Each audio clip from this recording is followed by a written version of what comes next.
time is now 6 o'clock. Welcome to the Jamaican Diaspora Live Online with your host, Dervan Malcolm.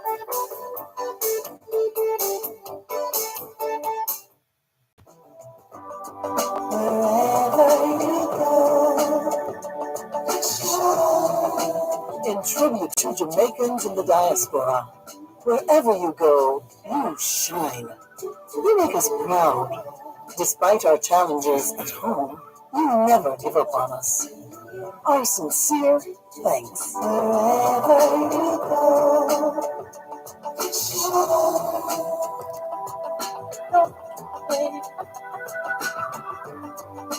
you need to know. Shine.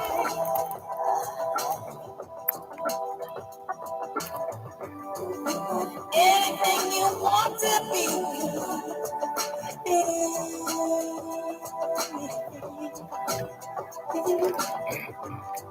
Cause you give me hope. Shine. Oh, shine like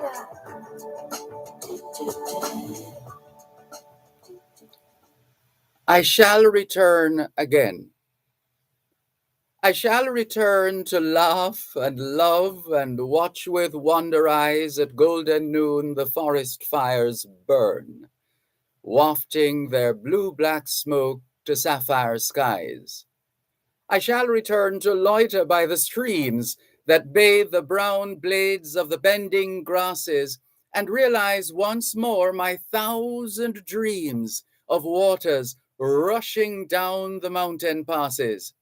I shall return to hear the fiddle and fife of village dances, dear delicious tunes that stir the hidden depths of native life, stray melodies of dim remembered runes.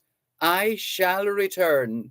I shall return again to ease my mind of long, long years of pain. Merry Christmas to all visiting Jamaicans. Glad to come out of the freezer to enjoy warm Jamaica.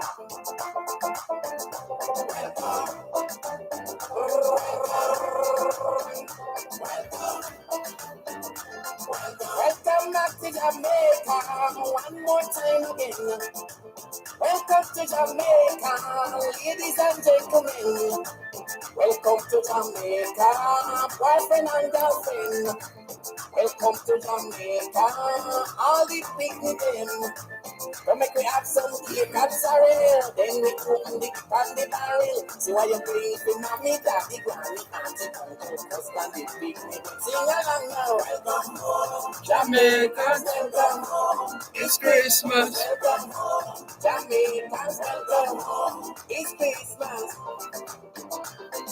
All you flying from America, A hearty welcome, all you flying from Canada, a hearty welcome, all you flying from England, a hearty welcome, Jamaicans, English part you come from, a hearty welcome. a biggie welcome, a biggie diggy diggy welcome, y'all you make miss, welcome, make we go back kiss, welcome, long time me no see, welcome, make we go down spree, welcome, pull up your hand and sing, welcome, make we farm and ring, welcome, make we wheel and spin, welcome, fat gal and sing, welcome, I'm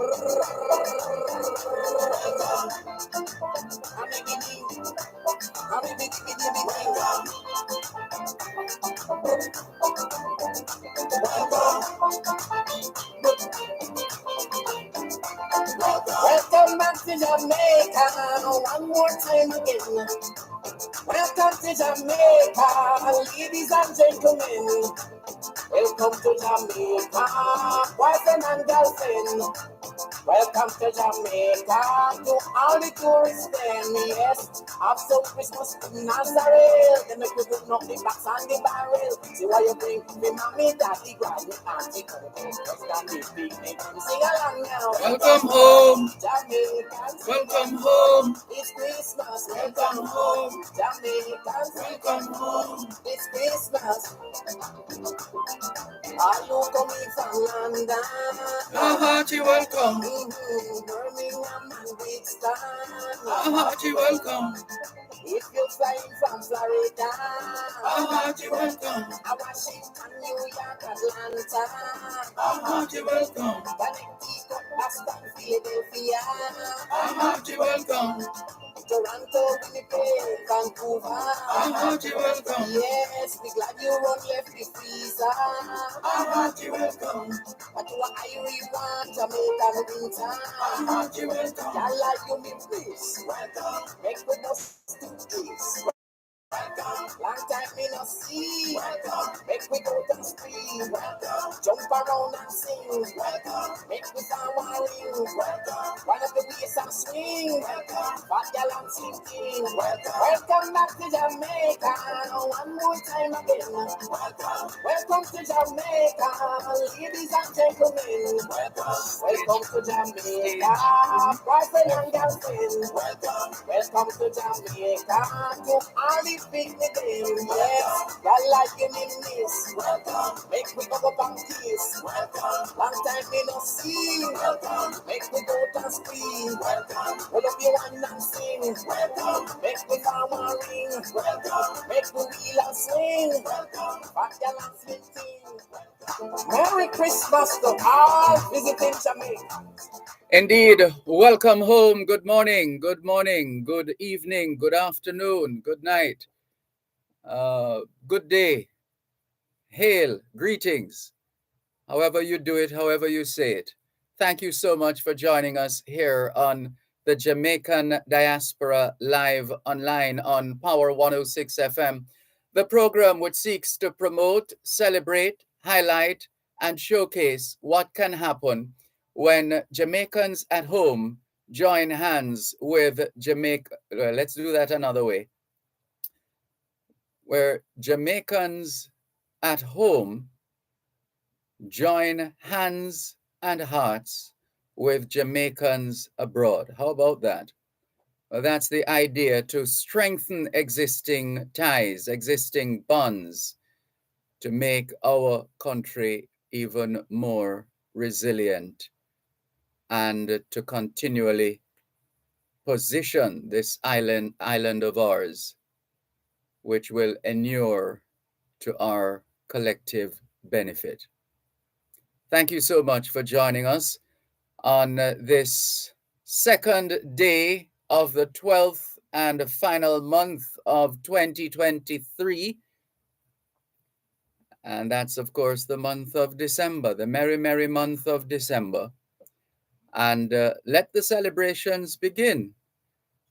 In a matter of a few weeks, it will all be over, all things being well, and we look forward to a brand new year with brand new opportunities and indeed brand new challenges. So we don't have a lot of time to party, or too much time to party, but we want to do whatever we do in a measured way, in a strategic way, in a thoughtful way, in a cerebral way.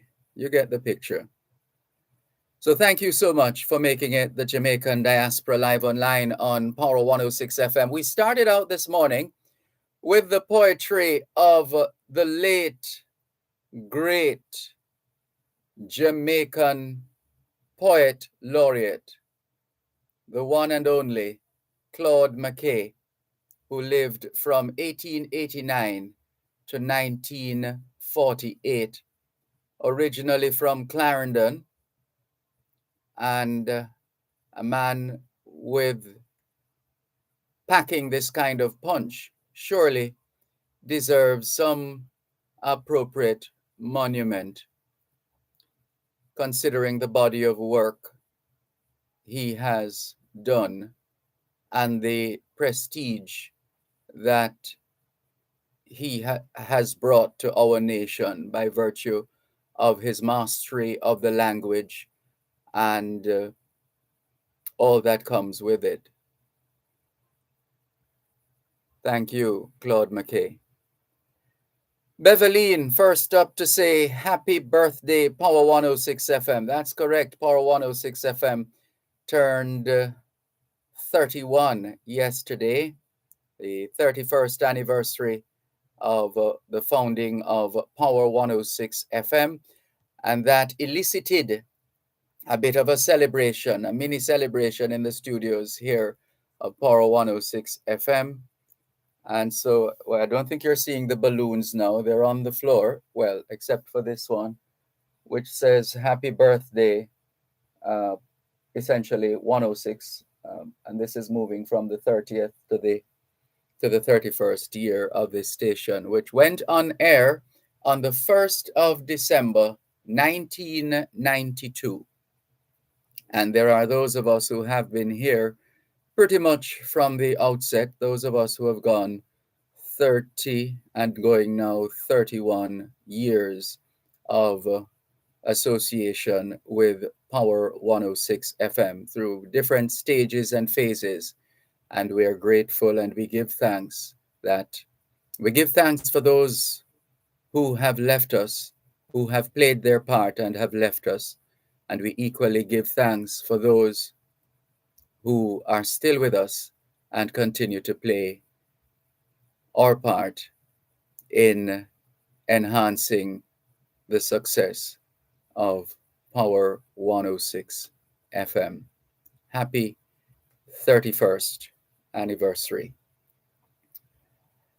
And so, thank you very much, Beverline in Toronto, Canada, for the happy birthday message or the happy birthday greeting with respect to Power 106 FM's 31st year, which started yesterday. Gray Shim says, may I try to stream you on the big TV? Uh-oh. We're going TV now. All right. And also joining us, well, Beverline says, Sir D, I must tell you, oh dear, this is the dichotomy now, because on the one hand, you have those of us who are trying to do everything that is good, that is right for Jamaica. And then we have another set who have other ideas. Let's just put it at that. Because here's an example. Beverline is telling us now. She says, Sir D, I must tell you, criminals struck my mother's house again. The only thing they didn't move with is her bed to sleep on. Welcome home, Jamaica. And that, if ever there was a moment of sarcasm, we just witnessed it. And put in a most linguistically appropriate manner. Beverline, our longtime regular listener in Toronto, Canada, in the midst of all this celebration, and while we are welcoming Jamaicans home, Beverline in Toronto, Canada, well, she's in Jamaica now. She has come home. We have encouraged her and prompted her and urged her and others to come home. Welcome home, Jamaicans. Welcome home. And then we come home as Beverline has done. And she says, Sir D, I must tell you, criminals struck my mother's house again. The only thing they didn't move with is her bed to sleep on. And then she sarcastically says, welcome home, Jamaica. What a dichotomous nation in which we live, from one extreme to the other. Beverline, we're terribly sorry to learn of this situation. Importantly, we still have life and we give thanks. But it is really, really awfully sad that people who supposedly, chances are, in that kind of a setting, people who supposedly regard ourselves as neighbors, and you would think that neighbors would look out for neighbors. Well, maybe we do, but look out looking after our own interest. So sorry to hear that. Please don't give up on us, please, Beverline. Don't give up on us, please. Ah, let's clear the other messages. Let's see. Gresham says, also sending birthday greetings, the hardest working man on radio. You're very kind. Let's go to the break. You're listening to Power 106 FM. The time is now 6:15 in the morning here at Broadcast House 32 Lyndhurst Road, Kingston 5, St. Andrew, Jamaica, which means right now in Los Angeles, California, it's 3:15 a.m. Hello there. Jamaica Council for Persons with Disabilities, JCPD, this year celebrates Disabilities Awareness under the theme Inclusion in Action, Building Accessible Communities from December 3 to 8, 2023. Come and join the celebrations as you play your part to ensure persons with disabilities are included equally and equitably in society. Let's work together to build inclusive communities for all. A message from the Jamaica Council for Persons with Disabilities. We have some cake and sorrel, then we open the cup and the barrel. See why you bring for mommy, daddy, granny, auntie, uncle, husband, the big neighbor. Sing along now. Welcome home, Jamaicans, welcome home. It's Christmas, welcome home. Jamaicans, welcome home. It's Christmas. All who flying from America, a hearty welcome. All who flying from Canada, a hearty welcome. All who flying from England, a hearty welcome. Jamaicans, any which part you come from, a hearty welcome. A biggie welcome, a biggie diggy diggy welcome. Welcome, y'all like you me miss. Welcome, make we go up and kiss. Welcome, long time me not see. Welcome, make we go down street. Welcome, pull up your hand and sing. Welcome. Thanks a lot for staying with us here on the Jamaican Diaspora live online on Power 106 FM. I'm Dervan Malcolm. Good morning to Gray Shim once again. He says, good morning, Mr. Malcolm. Greetings from the west sun coast of Sarasota, Florida. Advent is just around the corner. As we enter the new liturgical year, sing praises and give thanks for our blessings. Pray for peace in grace to strengthen our faith so we can know and strive.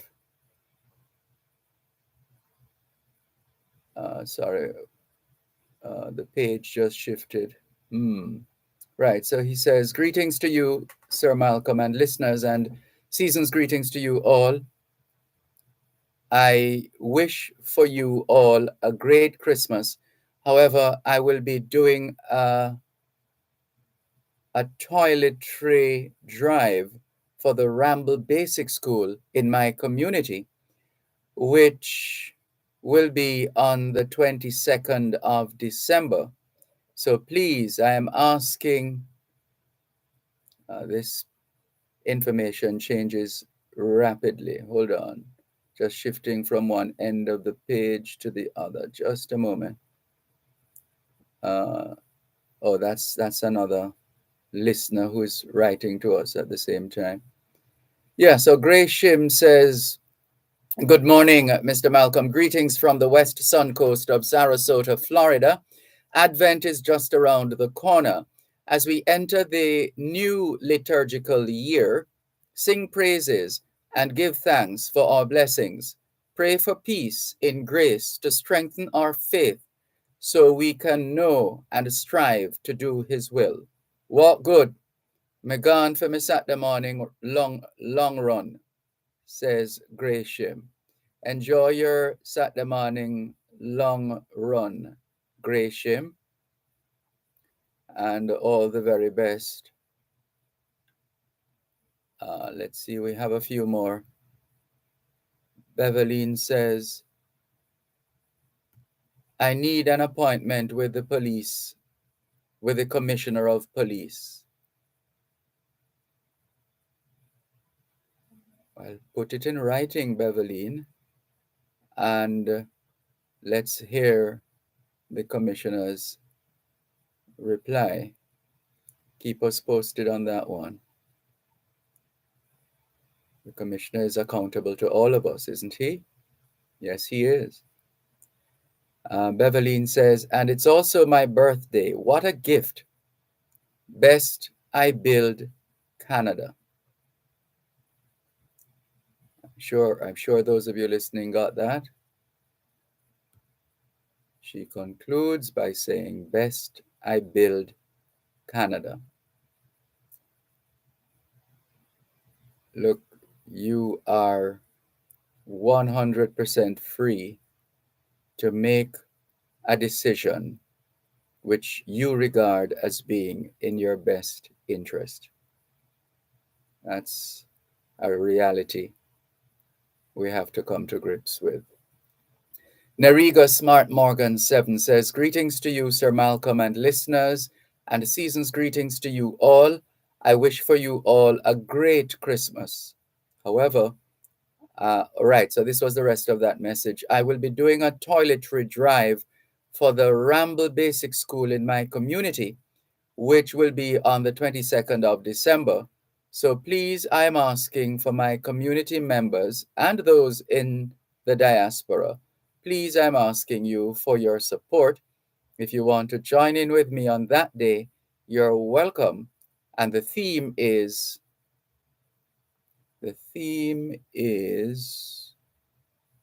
all right, where did that part of the message go? The theme is building our community school. Building our community school. Please join in with me, Nariga Morgan, otherwise known as the Mystery Lady. Come in your yellow, she says. I'm sure you meant gold. Come in your gold, as in black, green, and gold. But in this instance, I think she wants gold only. Come in your gold, 22nd of December, it is. Nariga Smart Morgan 7, otherwise known as Mystery Lady. Davina James says, good morning, Mr. Malcolm, and listening audience from Bermuda. Welcome, Davina James in Bermuda. How are the 60,000 people of Bermuda who live in Bermuda? How are you? Most of you, well, a significant number of you are Jamaicans, and a significant number of you occupy positions in what are regarded as the essential services. So hello to all the Bermudians and Jamaican Bermudians and Bermudian Jamaicans. You get the picture. And friends of Bermuda as well. Norman Hines says, good morning, Sir Dervan, Malcolm, and listeners all over the Jamaican diaspora. Good morning, Norman Hines. Welcome. Thank you very much for joining us. It's that time of year as well, isn't it? When we send greetings and we receive greetings and we send love and we receive love, if you get the picture, etc.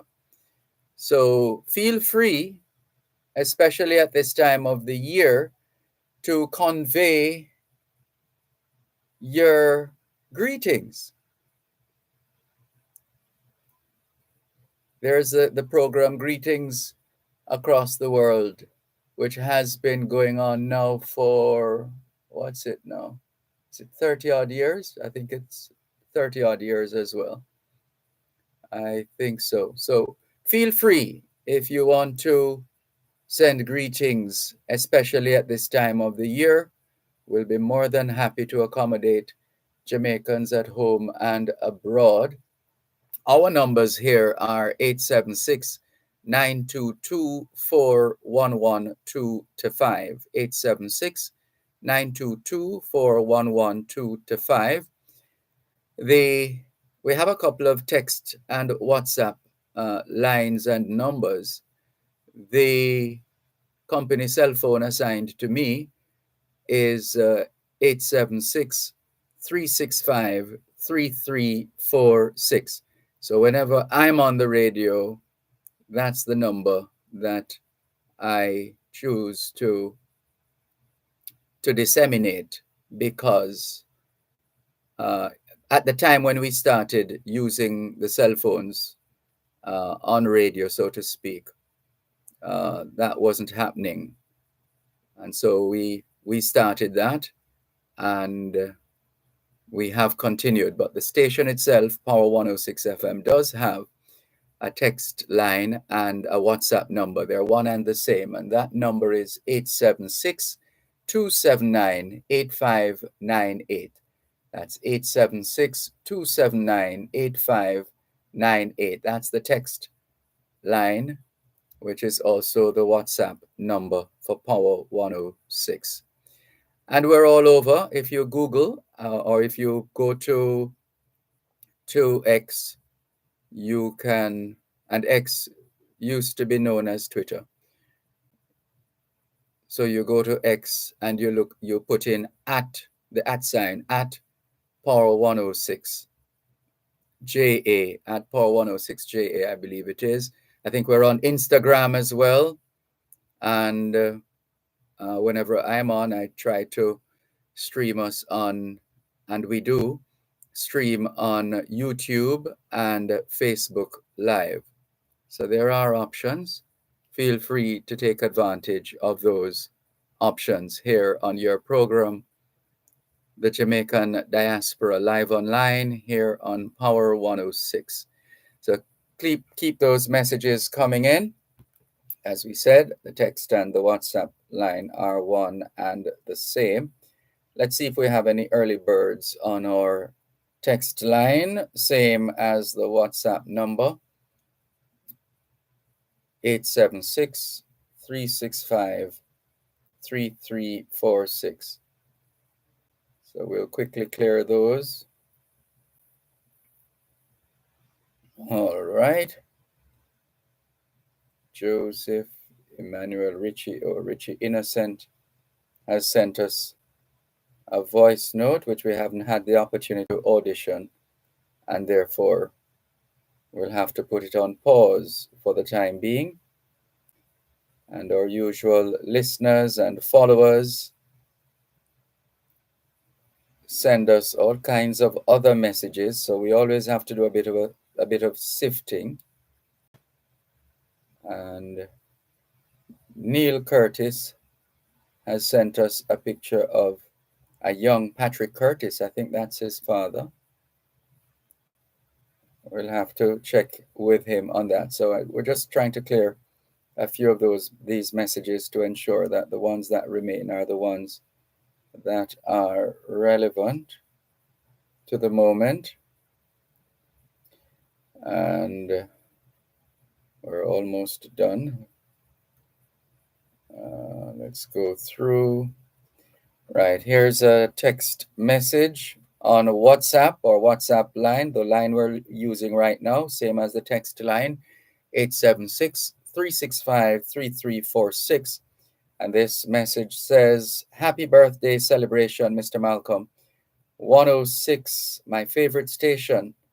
Most people sending best wishes, but Salah couldn't even leave the politics today, saying things that he himself can't prove."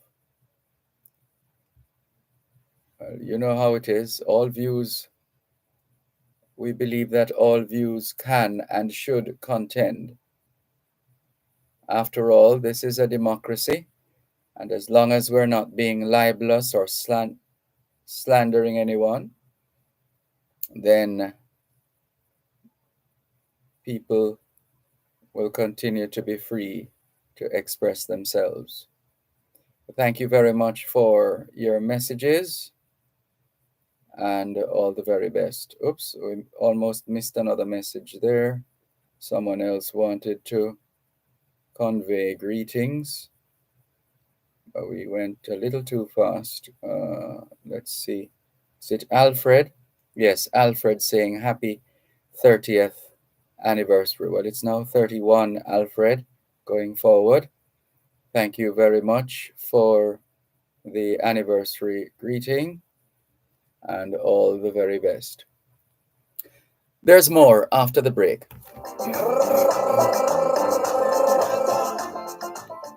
You're listening to Power 106 FM. The time is now 6:30 in the morning here at Broadcast House 32 Lyndhurst Road, Kingston 5, St. Andrew, Jamaica, which means it's 7:30 a.m. in Hamilton, Bermuda.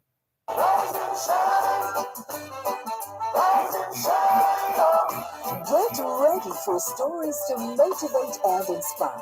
Every Sunday, 4 p.m., Power 106 FM is delighted to bring you the program Rise and Shine with Phyllis, hosted by author and ordained minister of New Thought Christianity, Reverend Dr. Phyllis Green.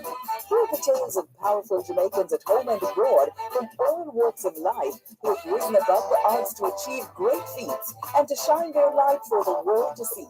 Get ready to be stimulated by inspiring conversations, meditation, and music. Get ready to rise and shine with Phyllis with Reverend Dr. Phyllis Green.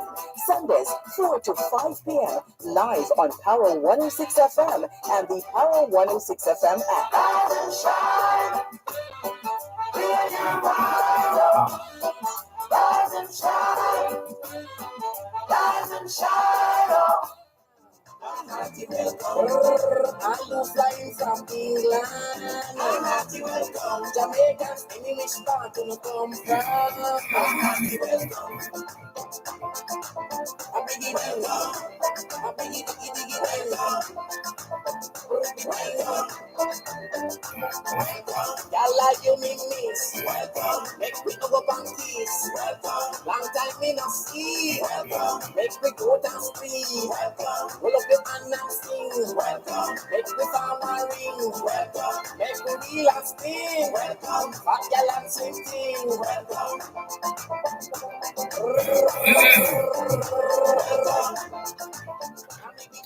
Thank you so much for staying with us here on your program, the Jamaican Diaspora, live online on Power 106 FM, still streaming live on the Gleaner's website, go-jamaica.com, live on your smart devices all over the world. Let's see if we can take you through the pages of the Gleaner before we get on to our interviews coming up. There's a charming picture at the top of the page of an adult embracing children, and the caption tells us Kamisha McLean, a representative from Eve for Life, hugs Sana Maxwell, a student of St. Dominic Prep, and Kalila Hamilton at one of the Child Protection and Family Services Agency's regional children's marches and social services fairs in Linstead, St. Catherine on Friday. Also on the front page of the Gleaner, moving tribute. Neighbors, schools urged to report abuse as CPFSA recalls 48 children lost tragically. 48 children lost tragically. And there's a picture of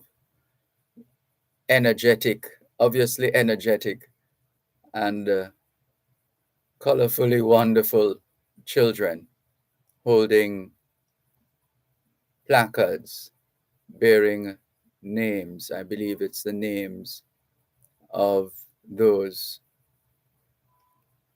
Let's just confirm it. Youngsters holding signs bearing the names of children, just as we thought, sadly, bearing the names of children who died tragically between October 2022 and October 2023. May their souls continue to rest in peace. There is also the story of what is described in the caption as robbery rampage. Westmoreland businesses lock shop as robbery sprees trigger fear.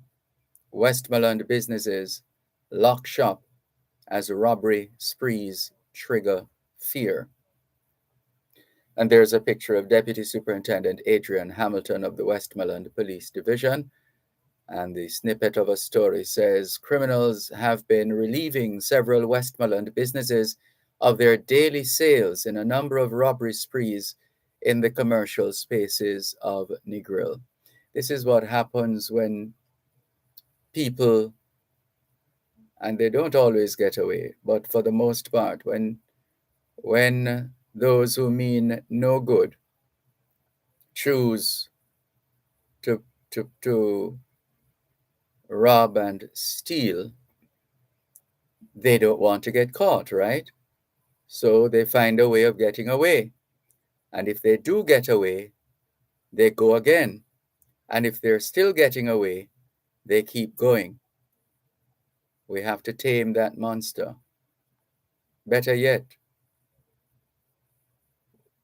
we need to separate ourselves from that monster, those monsters.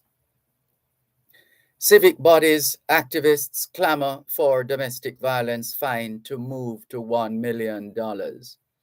Citing high levels of sexual and domestic violence in the island, 13 civil society groups and 16 advocates are hastening parliamentarians to fast-track amendments to the Domestic Violence Act to include an increase of the fines to a maximum of $1 million. Well,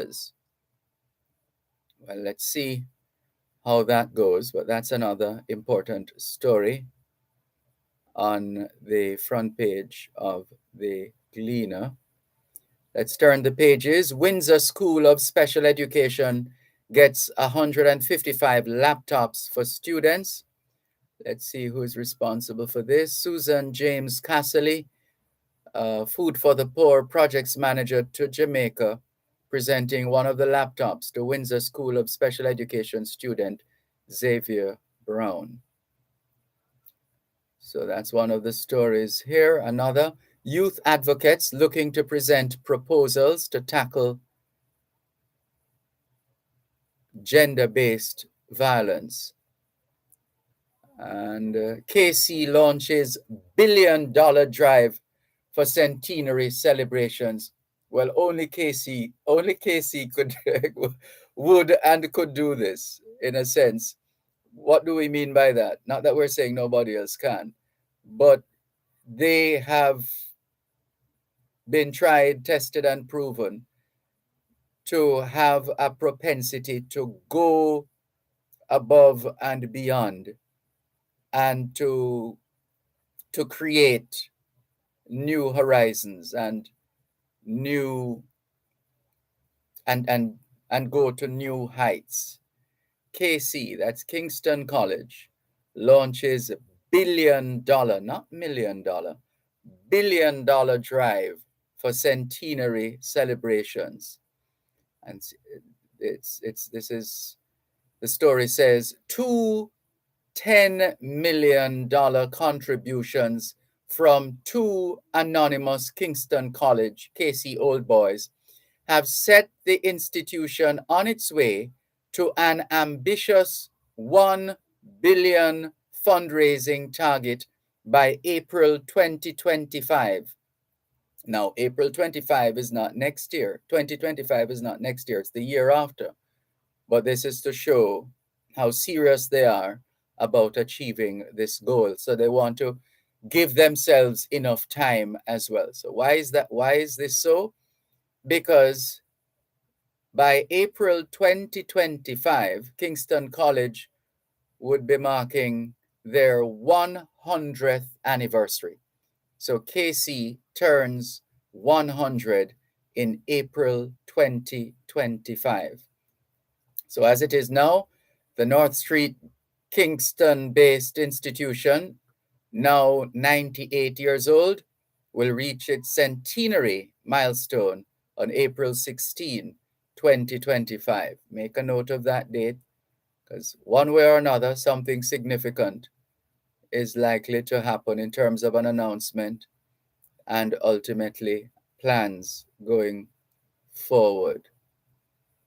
And there are pictures of U.S. Ambassador N. Nicholas Perry sharing a laugh with Patrick Dallas, Secretary of the Centenary Celebration Steering Committee, at the launch of Kingston College's 100th anniversary celebration on Thursday. The principal is also pictured. That's the KC principal, Dave Myrie, and Marcia Smith, Junior Education Minister. KC Chairman Michael Vassiana also there. So it's a big deal. It's a big deal. And the KC school family can certainly, and they have done it in the past, serve to energize and motivate the rest of us to go above and beyond. We wish them well. All the best, Kingston College. I have two brothers who went to KC, and they continue to make strides.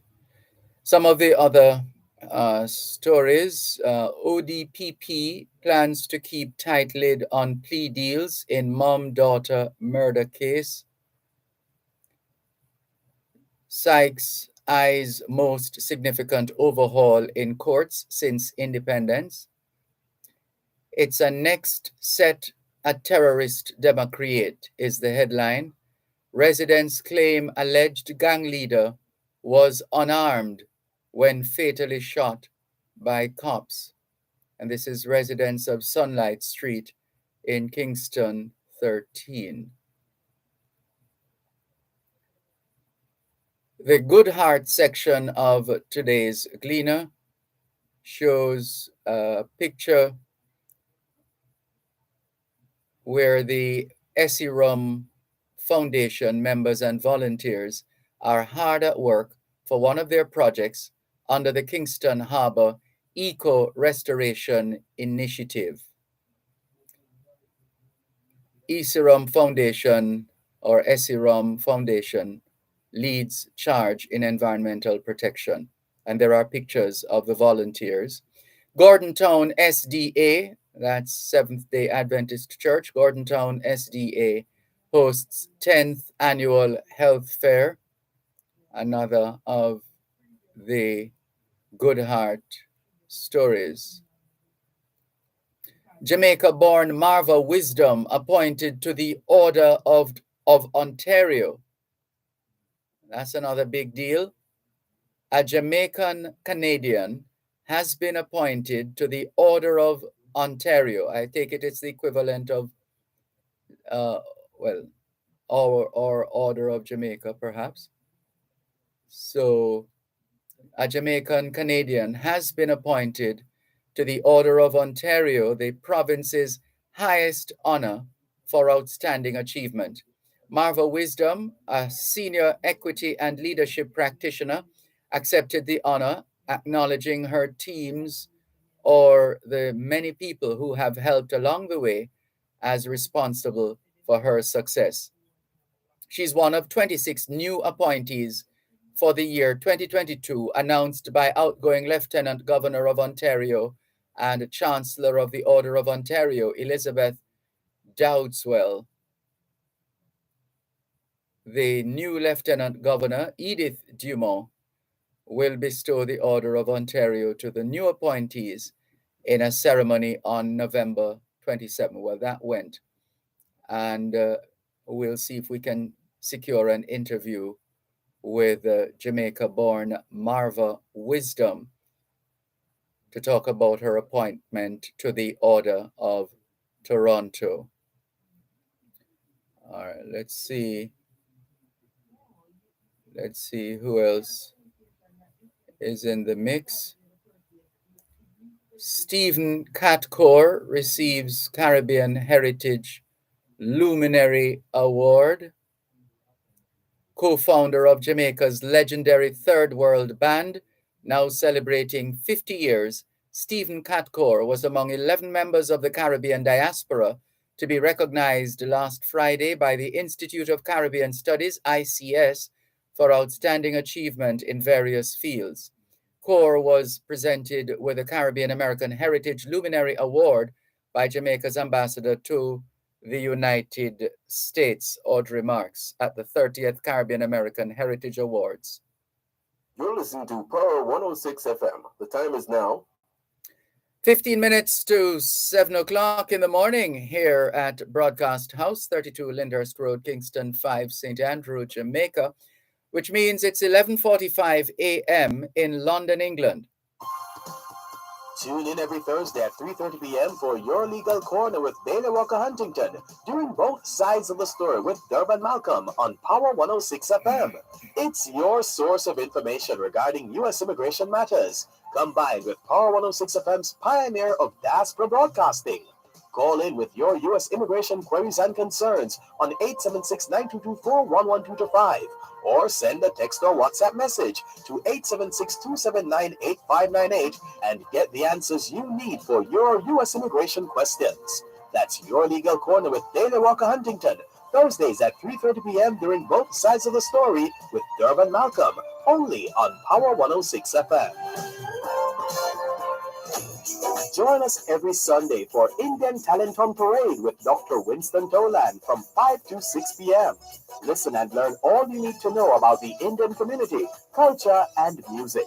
That's Indian Talent on Parade with Dr. Winston Tolan, 5 to 6 p.m. every Sunday, right here on Power 106 FM and the Power 106 FM app.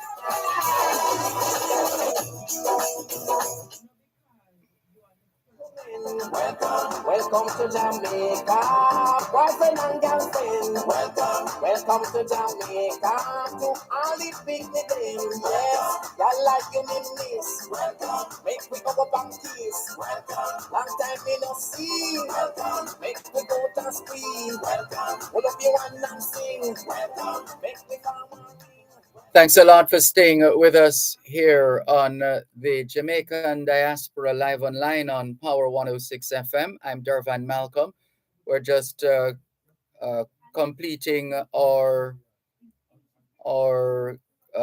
sharing with you of stories from today's Gleaner. So let's see. So we told you about Catcore and his honor. He's one of our regular listeners, actually. We discovered that some time ago. Congratulations, Catcore, Stephen Catcore. And let's see, we have UTEC students receive scholarships from Jamaican Nurses Association of Florida. That's excellent. Very good. And we wish them all the very best. The letter of the day is captioned Old Wine in New Bottle. And the author is Dave Facey. Privy Council shouldn't be Jamaica's final court, is Lloyd Vermont Sr.'s opinion. Rehabilitate students with violent tendencies. So student with violent tendencies, it's being suggested here, should be rehabilitated. And this letter from Richard Kitson Walters in Sandy Bay, Clarendon. Another letter to the editor. In My Life, an Ode to Christmas. And the writer here is Bernie Smith from Parksville, British Columbia, Canada. The editorial in today's Gleaner is Banks Can Do Better. This is a glorious opportunity and an opening for the consumers, the customers of this country to bring pressure to bear especially in instances where, in fact, as the headline says, banks can do better. So that's the editorial in today's Gleaner. Let's look at the cartoon. It's two frames. In frame number one, a female member of the public in conversation with someone labeled Mark, and we can infer that that's Mark Golding, the opposition leader. And he is supposedly saying in frame one, Bro God has not announced the date of the local government election because he's fearful of losing. And in frame number two, there is an addition to the picture, and that's someone labeled Andrew with a bell around his neck and a Santa hat, Christmas hat. And the female member of the public is supposedly saying, he seems jolly to me. And the prime minister is supposedly saying, or uttering, or exclaiming, ho, ho, ho. Yeah, playing Santa there. Right, so that's the opinion page. All right, let's go now to, right, Tony Dale writes, here we go again, folks. And that hair is spelled H-A-I-R. You get the picture, right? And below that, climate change realities at COP28, a critical assessment. And this is Ronald Sanders's contribution in his column this week. The climate change meeting in Dubai, COP28, is enveloped in hype, yet expectations of transformational change are misplaced. And there's a most dramatic photo of residents crossing a road damaged during flooding in Tula, Tana River County in Kenya. What a thing. It's called climate change.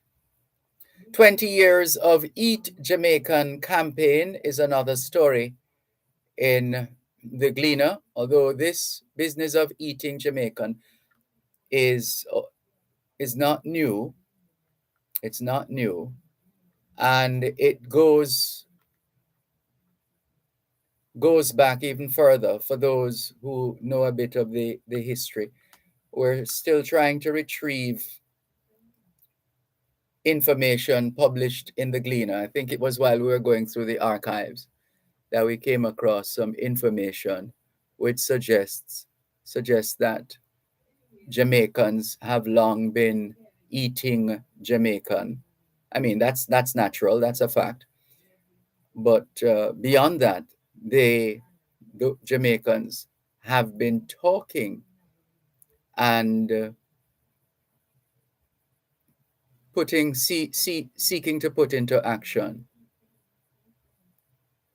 an Eat Jamaican campaign. But anyway, as soon as we have unearthed that document with the information, we will share it. So it's 20 years of Eat Jamaican campaign is the story here. Students urged to use technology to create better future. It's a ribbon cutting exercise, and let's take a look. Minister of Education and Youth, Favour Williams, and the Speaker of the House of Representatives, Juliet Holness, cut the ribbon to officially open a renovated computer room at Clancarthy Primary School in Kingston on Tuesday. Among those sharing the occasion, head boy Janelle Johnson, head girl Jamelia Clark, Principal Winsome Reed, Ambassador of the Dominican Republic to Jamaica Angie Martinez, and Member of Parliament for St. Andrew Southeastern, Julian Robinson. So we hope that the children and the administrators and educators will see to it that the devices are, and the room itself and the renovated computers are taken care of. JDF gets new offshore patrol vessel. Wow, it's a good looking vessel. Wow. Now the extent to which we use it and it brings results remains to be seen. But the story is Jamaica's maritime security and blue economy received a further boost with the naming and commissioning into service of a new offshore patrol vessel, His Majesty's Jamaican ship HMJS Norman Manley. It's the latest addition to the fleet of the Jamaica Defense Force, JDF, and will be employed in fulfilling the traditional roles of the 1st District JDF Coast Guard. Well, we hope it will do what it is supposed to do. We hope so. And let's see, lots of classifieds. UN court bars Venezuela from altering Guyana's control over disputed territory. This is a big story in the region now.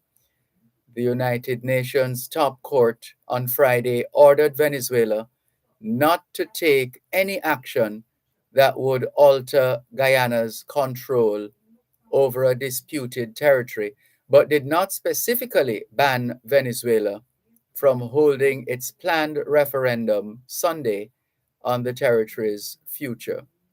Guyana had asked the International Court of Justice to order a halt to parts of the vote, saying it was aimed at paving the way for Venezuela to annex the disputed Essequibo region, which makes up some 2/3 of Guyana. Both countries interpreted Friday's ruling as largely backing their own positions on the territory, which is larger than Greece and is rich in oil and minerals. So that's definitely one to watch. Airstrikes resume after week-long truce.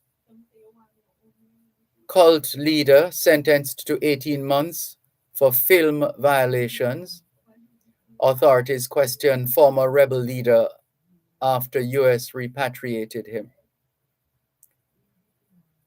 And the sports section of today's Gleaner, more considerations for Sportsman and Sportswoman Awards. Spotlight on Champions Cup, Glenmuir Clarendon College hunt first title of 2023 schoolboy season. Mutet Mile promises heart-pounding action. In the heart of the English-speaking Caribbean, the racing world is gearing up for the highly anticipated second running of the Mutet Mile Invitational today at Caymanas Park. This prestigious event has captured the imagination of punters and fans alike, solidifying its status as the most eagerly awaited race in the region this year. We wish them well. Mahfoud Morrison retained titles at AJ Squash Championships.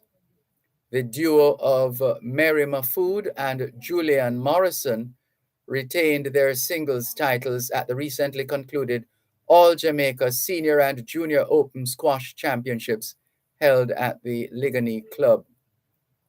Queens too strong for champions St. Hugh's. New junior champions will be crowned in the Issa Urban Schoolgirls Netball competition. Big 12 promises to knock out toughest challenge yet is another story. Hungarian boxer Joseph the Gladiator Daramos is being touted as Ricardo Big 12 Brown's biggest challenge to date, with the two set to meet tonight at the Pickering Casino Resort in Pickering, Canada. Windies A suffer heavy defeat.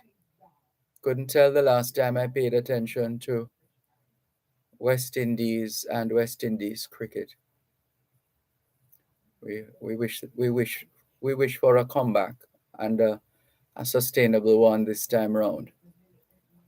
Ford aims to become best all-rounder in the world, and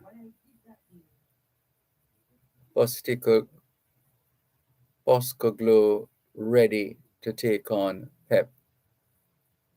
Ugandan captain hails T20 International World Cup qualification, and there are the usual cartoons, the crosswords, the jumbles, this day in our past. And that's it. We'll leave it there and come back with our first interview of the morning in just a moment. You're listening to Power 106 FM. The time is now 7 o'clock in the morning here at Broadcast House 32 Lyndhurst Road, Kingston 5, St. Andrew, Jamaica, which means it's 8 o'clock in the evening in Beijing, China. Here is a financial literacy tip from your friends at Power 106 FM. The 50-30-20 rule.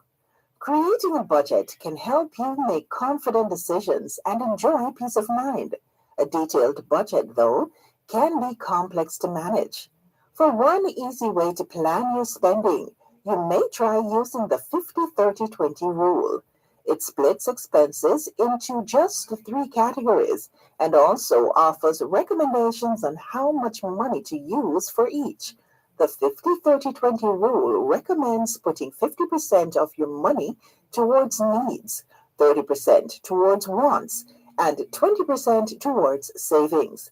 The savings category also includes money you will need to realize your future goals. Hello there. Jamaica Council for Persons with Disabilities, JCPD, this year celebrates Disabilities Awareness under the theme Inclusion in Action, Building Accessible Communities from December 3 to 8, 2023. Come and join the celebrations as you play your part to ensure persons with disabilities are included equally and equitably in society. Let's work together to build inclusive communities for all. A message from the Jamaica Council for Persons with Disabilities. Hearty welcome. I'm flying from Canada. Hearty welcome. I'm flying from England. Hearty welcome. Thanks a lot for staying with us here on the Jamaican Diaspora live online on Power 106 FM. I'm Dervan Malcolm, and we are delighted to have joining us at this time the president of the Jamaican Women of Florida, Janice McIntosh. Good morning, Janice McIntosh. How are you? Good morning, Dervan. I'm wonderful to be here on your program. It's good to be with you as usual. The pleasure is all ours. Thank you very much for joining us and for getting up this early to talk with us. We appreciate it. Thank you. Thank you. Right. So we have invited you to share with us what kind of year or the kind of year that JWolf has been having and still having as we speak. And we have taken note of the work that has taken place so far this year. But for the purposes of those unaware of JWolf, let's start there. What is the essence of the Jamaican Women of Florida as an organization? Thank you so much, Dervan. And it's incredible that not everybody knows about Jamaican Women of Florida, or JWolf as we are called. We are 11 years old this year. So, we are an organization. We are 501c3. So what that means is that we are non-profit. So whenever you give money to JWolf for any donation, it's tax deductible. It's a write-off. So our commitment to Jamaicans in Florida, especially Jamaican women, is empower Jamaican women to give back to their community. And we always want to ensure that we are giving back to the next generation. We don't want a situation where we have so many Jamaicans in the diaspora, and you know that we are about the 5th number of diasporians in the world. And we have such a dynamic group of Jamaicans, and we want to harness the power of Jamaican women to give back to our community in service, but also to engender sisterhood as well. And we also provide scholarships to young Jamaican American women here. Mhm. And how have you been able to pique the interest of the general public, whether in the diaspora or even here in Jamaica for that matter? How has it been getting the support and general interest from members of the public at home and abroad? That's a very interesting question because it is never easy to run an organization of volunteers. Yes. So we are member driven. So to be a part of Jamaican Women of Florida, you'd have to become a member. But we try to do a lot of outreach activities, and we partner with many organizations. So we partner with the Food for the Poor, and everybody should know Food for the Poor. Mm-hmm. And we also partner with Kiwanis. We partner with DACA Drives Here, Food Drives Here. And when we do that, our partnership, we actually highlight the fact that Jamaican Women of Florida is a part of the group.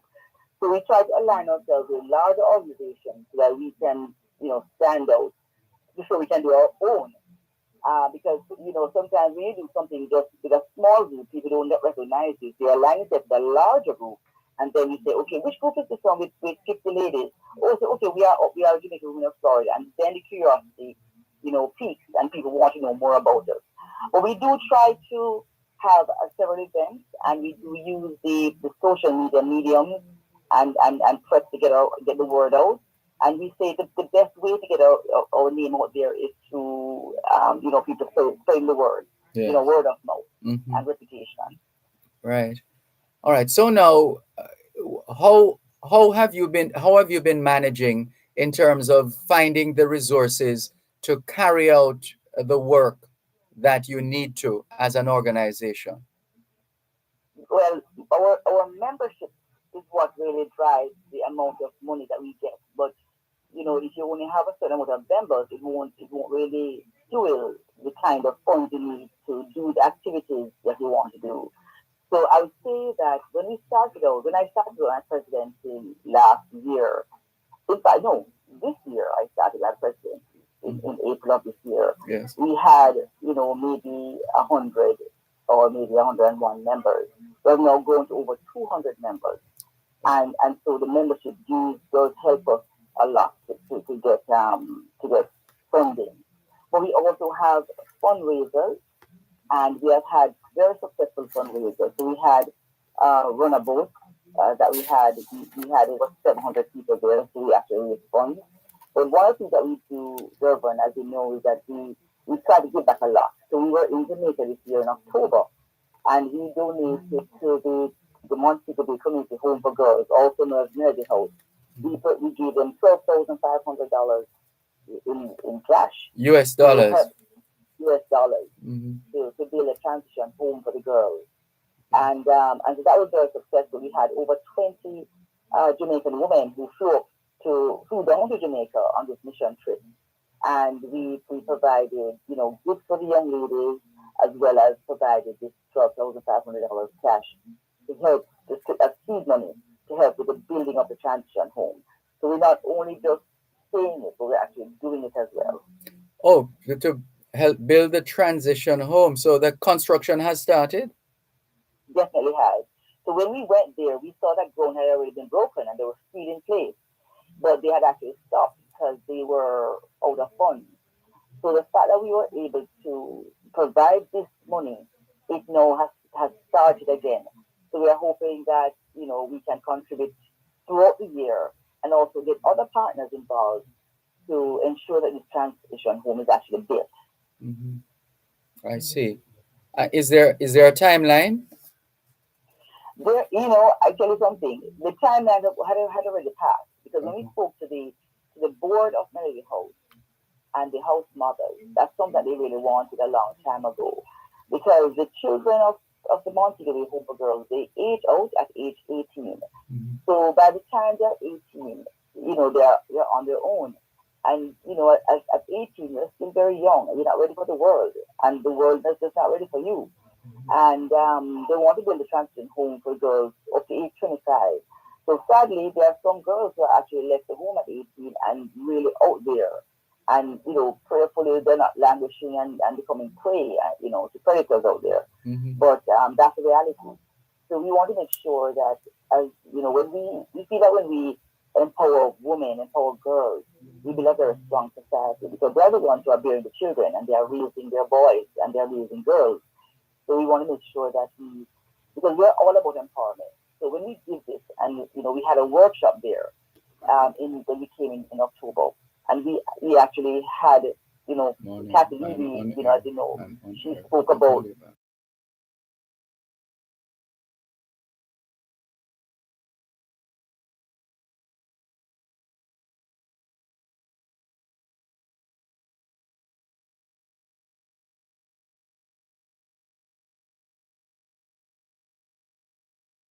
that's inside of you and how to birth forth purpose and also have purpose in oneself and have a self confidence to make the right decision, when trouble comes.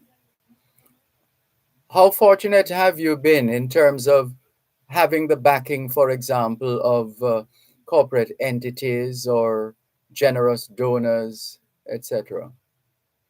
We have had, I would say, minimal success because we are trying to attract big donors from big corporations. We have had Broward Meat and Fish that has really stepped up and they have really helped us with the scholarships every year. So they donate $5,000 every year. But that $5,000 goes directly into scholarships. So we give scholarships to students here for 4 years. And so that $5,000 is divided up for 5 years. So we don't even touch that money at all. So it really can't help to fuel any other activity. So we are looking for big companies like that to assist us with this sort of activities that we have. What I find, Dervan, and it's like a double-edged sword. We are Jamaicans, and we know that there are other diasporas who's out there who are powerful. You have the Jewish diaspora, you have the Indian diaspora, and they have, large, entities attached to them. Jamaica, not so much as yet. And so for us to go to like a big US company, whether it's Publix or Walmart or one of these companies, sometimes when they see the word like, it's just Jamaican and, we are trying to empower Jamaicans here, we sometimes don't get the vision. So what we try to do is ensure that we, align ourselves with things that are also benefiting the Americans here, so that they can know that we are benefiting the citizens of the USA as well as the citizens of Jamaica. So they know that they are helping Americans because that is their purpose, to help Americans. They're not really going out there to help, the rest of the world. They say, let the government do that. So what we have actually done is align ourselves with Brown Meat and Fish, but we do reach out. So it's a constant. And they do give us something, but not, anything to write home about. But we are grateful for whatever we get from them. I see. And what about the general feedback from those involved in operating the girls' home? Well, the feedback has been tremendous. What they do know is they know that there are generous people in the diaspora who will send down things and have goodwill towards them. But when they see something so intentional and directed at specificities, about building transition homes, getting gifts for the girls that are relatable to them and not just dumping, worn clothes or dumping worn shoes and dumping, we gave them journals and, we gave them things that they can actually use as a head start. The home has really been, very, very grateful for what the Jamaican Women of Florida has been able to do. And it shows them that we're not just, they're not very skeptical for all things. And what we did as well too is that when we got the gifts for the girls, we had made sure we had tags on them and brand name stuff that we got for them. Not disparaging people who donate, gently worn things, but there's a subtle balance that we have to make that when we are giving something, they have to know that you are thought of and that it is something specifically bought for you. And so that in itself, Dervan, it really spoke volumes to the board of the girls' home and the children of the girls' home that J-Wolf is serious. J-Wolf is serious. And I'd also say this too. There's a children's home here in the United States. It's called Florida Palms, and it's a little more closed in terms of what our missionaries are able to do, and because it's a secret location, but JWOOF actually sponsors them as well. It was actually created or founded by a Jamaican. Sorry, But can you just maybe- hold it right there, please? Sorry to cut you in mid-sentence, but we have to take a break. We're going to take the break now and come back to you in just a moment. Thanks. You're listening to Power 106 FM. The time is now 15 minutes past 7 o'clock in the morning here at Broadcast House 32 Lyndhurst Road, Kingston 5, St. Andrew, Jamaica, which means it's 3:15 a.m. in Anchorage, Alaska. Tune in to Farm Talk every second and third Tuesday of each month at 6:18 a.m. for the feature Hyper Food Independence. Hyper Food Independence will focus on solutions for farmers, such as land, animal husbandry, agronomy, and more. That's Hyper Food Independence every second and third Tuesday from 6:18 to 6:30 a.m. during Farm Talk, only on Power 106 FM. Hyper Food Independence is sponsored by Hypro. It's riveting, thought-provoking, and interesting. It's the morning agenda on Power 106 FM. Weekdays, 7:15 to 9 a.m. Join Jody and Quarry on Mondays and Tuesdays, and Sanjay Lewis on Wednesdays and Thursdays, while they alternate on Fridays, as they set your agenda and break down the issues, and keep you informed on what matters to you most. It's the morning agenda on Power 106 FM. Weekdays, 7:15 to 9 a.m. only on Power 106 FM.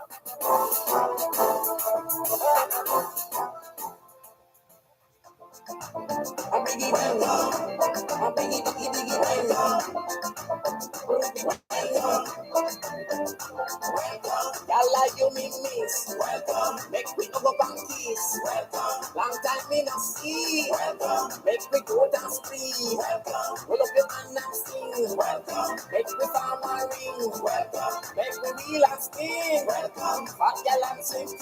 Welcome.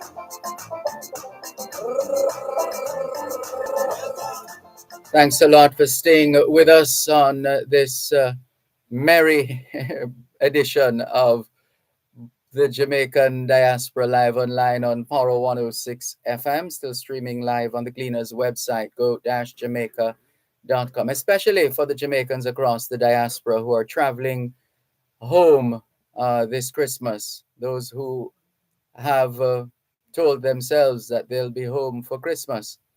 So we hope you appreciate the selection. We do appreciate members of the diaspora as much as we appreciate members of the Jamaican family right here at home. And so we are grateful when Jamaicans respond to a call, in this case, Jamaicans in the diaspora, in this case, the Jamaican women of Florida who got together and just look at them now in terms of how they continue to shine, how they continue to play their part in the lives of our fellow Jamaicans, and not just Jamaicans, but also friends of Jamaica and not just friends of Jamaica either, but also people of other nationalities, with other backgrounds who make their contribution as well. And so we've been featuring the Jamaican Women of Florida, JWOOF, and they getting an update on how the organization has been doing. Because you see, if you are going to individuals, institutions, organizations to seek support, whether sponsorship or otherwise, there's the accountability part, which means people want to be sure, want to be certain about where their money goes when they make their contribution, etc. And so when you get an opportunity like this to put it all out there, people uh, invest a greater level of confidence. Am I getting it right, Janice I'm sorry, McIntosh? you are completely correct, Dervan. You are completely correct. You Right. know, because when people join an organization or they donate to an organization, they want to make sure that as much of the percentage of what they give goes to directly towards an organization that needs the support, Yeah. and that's what Jamaican Women of Florida actually does. And before the break, Durban, I was telling you that Yes, please go ahead. we support a children's home called Florida Palm, and this was actually started by a Jamaican and one of our founding members. And it's a home and an academy. It's from kids who are 4 years old to about 17 years old, and there are almost maybe 40 kids there, and they're pretty much homeless. And there are children from every nationality. I mean, when you go there, you see every nationality of kids there.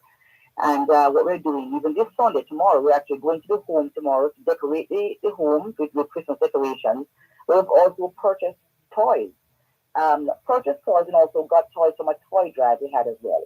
So our toy drive ended on November the 30th, and we're going to be giving the children toys, from the generous donations of the jail supporters. And we're decorating the place very, very nicely with Christmas decorations and a tree and singing carols and everything. But it's so important. And, we also support another center called the Caribbean K8 Center. It's in the heart of Miami. And again, hundreds of Caribbean nationals go there.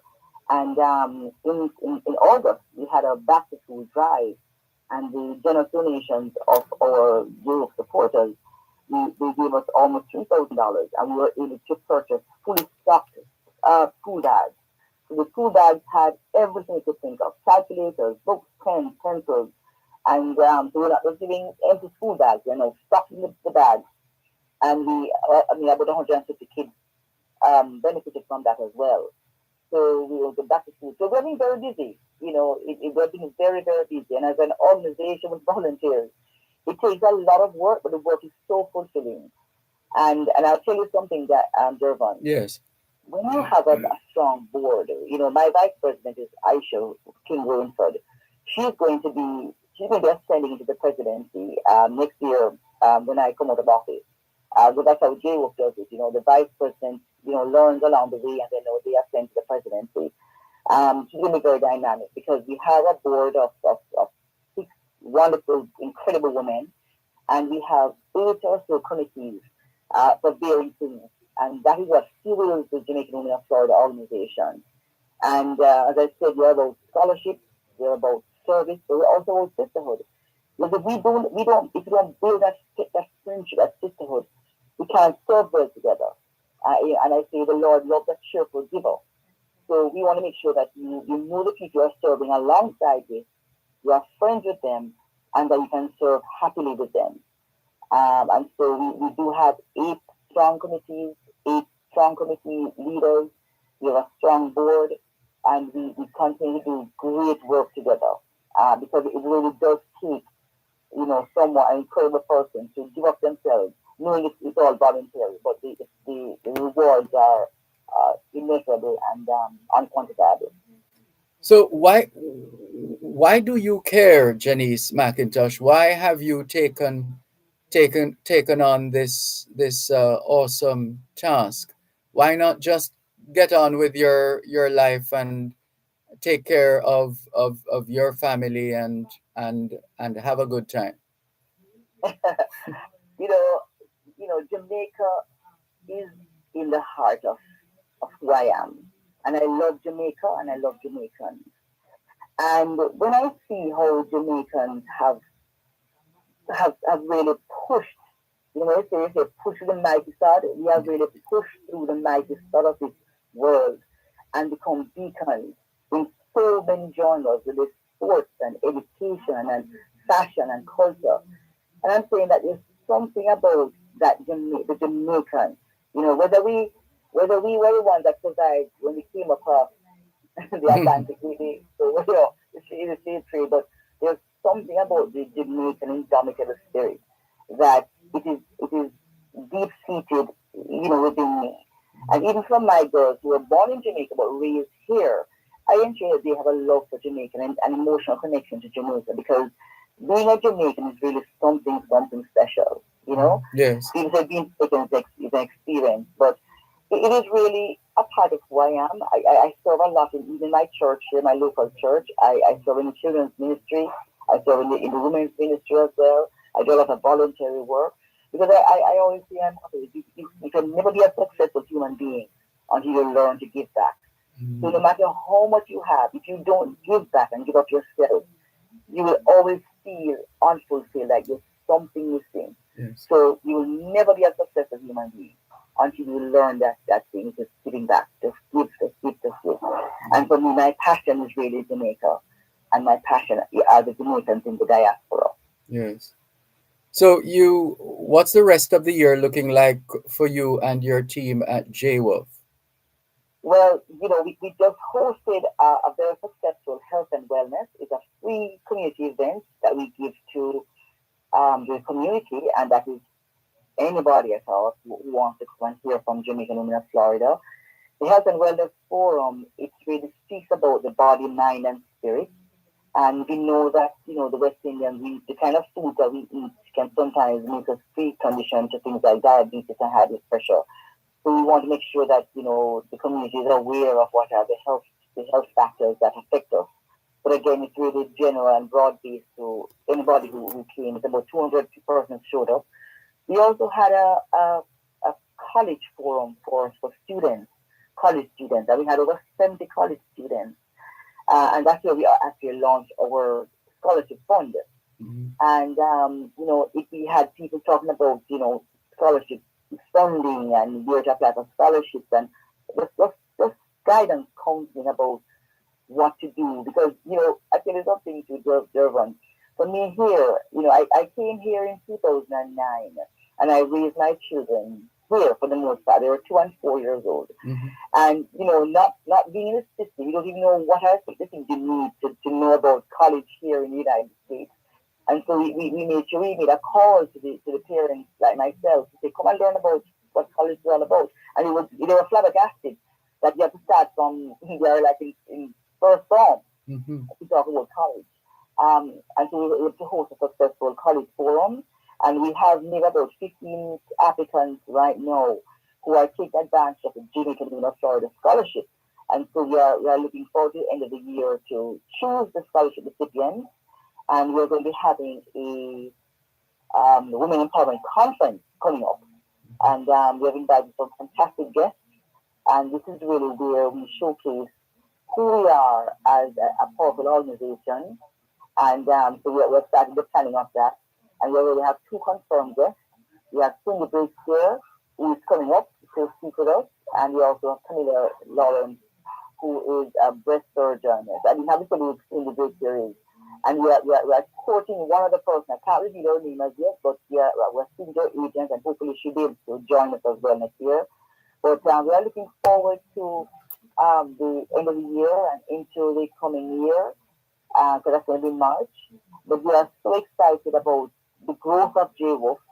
We have really grown, and I'd say about 100% so far, and the women are engaged, they're excited. We're having a Christmas social coming up on December the 10th.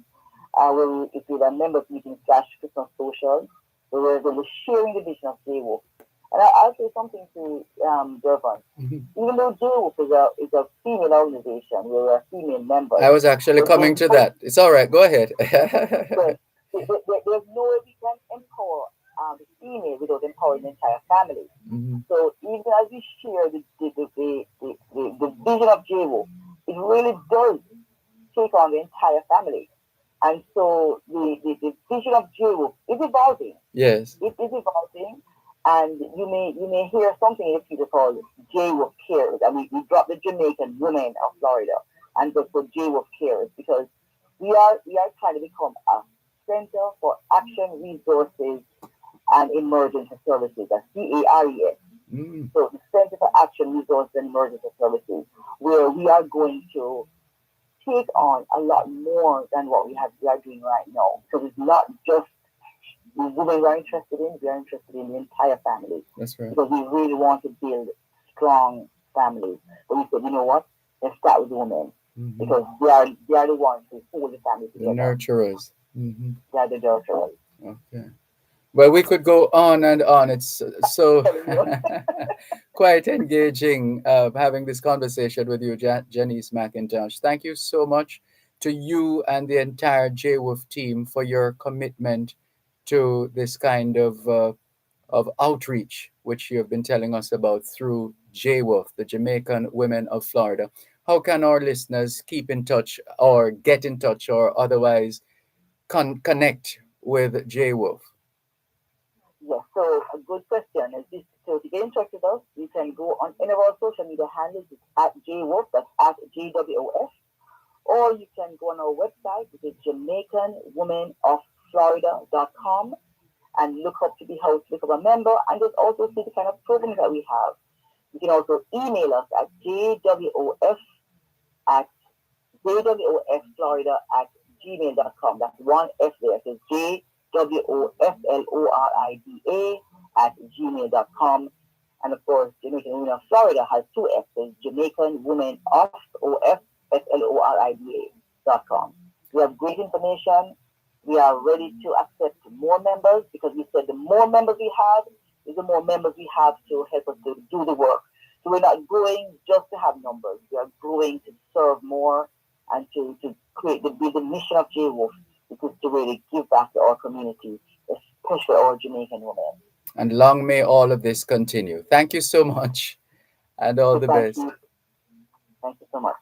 Take care for the rest of the season and beyond. Thank you very much, Janice McIntosh, the president of the Jamaican Women of Florida, JWolf, giving us an extensive outline of how they've been doing so far for 2023. More in a moment. You're listening to Power 106 FM. The time is now 7:31 in the morning here at Broadcast House 32 Lyndhurst Road, Kingston 5, St. Andrew, Jamaica, which means it's 3:31 p.m. in Addis Ababa, Ethiopia. Hello there. Jamaica Council for Persons with Disabilities, JCPD, this year celebrates Disabilities Awareness under the theme Inclusion in Action, Building Accessible Communities from December 3 to 8, 2023. Come and join the celebrations as you play your part to ensure persons with disabilities are included equally and equitably in society. Let's work together to build inclusive communities for all. A message from the Jamaica Council for Persons with Disabilities. If you know one pop down and enke, you feel run mosquito and run with dengue. So no make water settle in open container. For them to read up under the danger. Usher them out, run them away. Tap them with the zapper and douse them with spray. Use mosquito net and mosquito screen. Protect your household and make them come in. If you know one pop down and enke, you feel run mosquito and run with dengue. A message from the Ministry of Health and Wellness. Any which part you come from, I'm happy welcome. I'm biggie welcome. I'm biggie welcome. Welcome.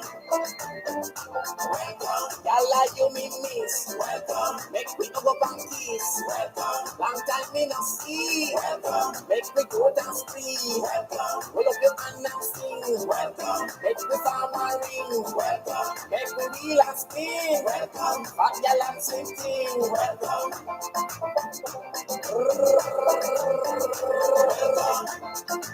I'm welcome.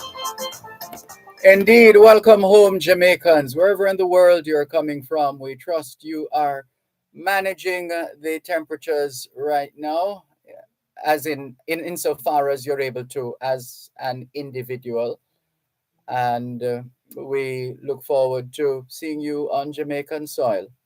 Inez Ayona Campbell says, a pleasant Saturday morning, everyone. To you too, Inez Ayona Campbell. Six Without Wheels says, afternoon, Dervan.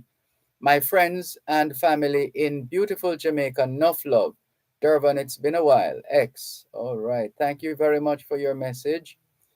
And also messaging us just before we get to our next guest Angelia Christian in Tottenham Hale in the UK.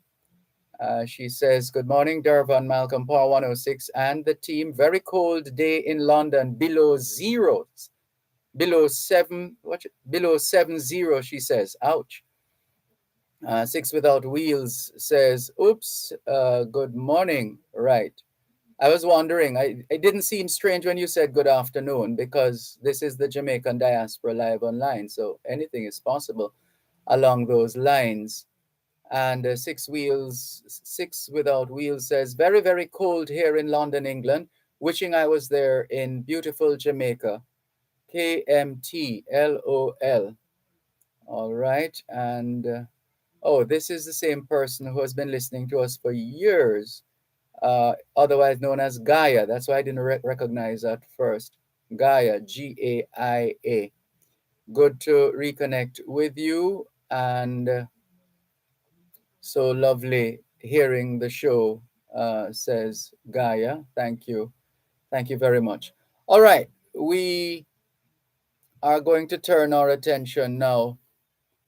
We're going to turn the spotlight on a gentleman whose job it is to turn the spotlight on everybody else. Uh, After all, he is a journalist of international repute, and not just a journalist, but a journalist in the diaspora. And so he's a very important man in service to members of the diaspora and even outside the diaspora. And we have conveyed congratulations to him because he is one of the recipients of the Heritage Awards, and we are so delighted to be able to interview him and hear his story on the Jamaican Diaspora Live Online here on Power 106 FM. He is the one and only Lester Hines. Good morning, Mr. Hines, and congratulations once again. How are you? Good morning, Dervan. Good morning to the listeners. I am fine, and thanks very much for the congratulations. And at the outset, let me say, I would like to say congratulations also to all my fellow awardees, including, of course, Dr. Street, Roy Street, Dr. Trevor Dixon from Jagger Foundation, Dr. Lawrence from Connecticut, and of course, the first highest-ranking woman in the NYPD, and we also would like to say to Attorney, congratulations, Attorney Valerie Gray, congratulations also on her award. So it was a really great function put on by the consulate, and it met all the expectations that one would associate with the function of that time. Yes.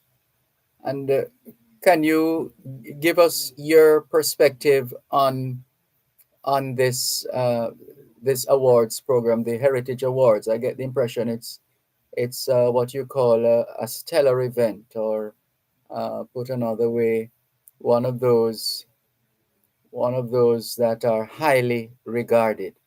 Has that been your experience?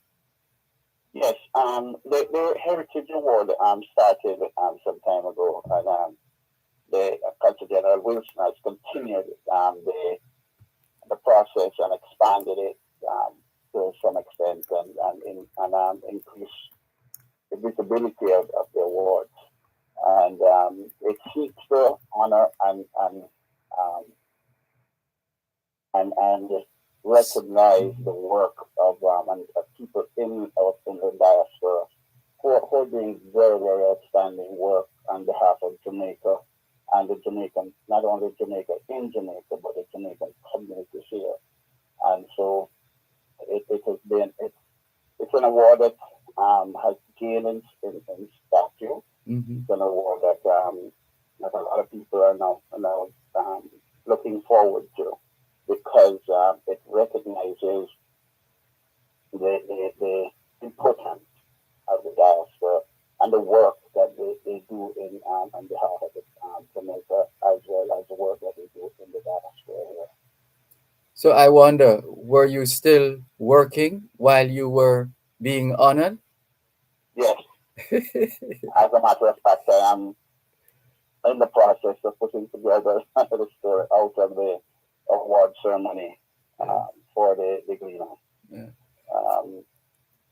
One of the things that were not mentioned is that at the award ceremony, there were some 35 people who received their Jamaican citizenship under the citizenship program, Mm-hmm. Including a 1-year-old. What? Yes, and she was so cute getting her award. Walking up to get the thing with her container with her certificate and passport. Mhm. Very nice, very nice. And is that is that an indication of what's been happening though, in terms of more people of Jamaican heritage and even more friends of Jamaica have been positioning themselves as far as Jamaican citizenship is concerned? I get the impression those numbers are bubbling up. Yes, yes. That's what's been happening. With especially here, you need to remember that the consulate in New York covers 33 states as well as Puerto Rico and Bermuda, and so it's not just New York, but other states where people apply for coming to get their Jamaican citizenship from the consulate here in New York. Yes. And the consulate has been quite aggressive in the outreach in this respect, because there's so many people who have been seeking to get their Jamaican citizenship, and the consulate has really responded in a very, very positive and timely manner to all of these requests. Based on your immersion in the Jamaican diaspora community, uh, how would you describe the state of the diaspora from the perspective of a Jamaican uh, in the diaspora, more precisely based in New York, and having to cover a myriad of matters? Dervan, on one hand, I'm excited about developments that take place in the diaspora in terms of the Jamaican and Caribbean community. On the other hand, I'm somewhat disappointed by certain things that's been happening in the diaspora.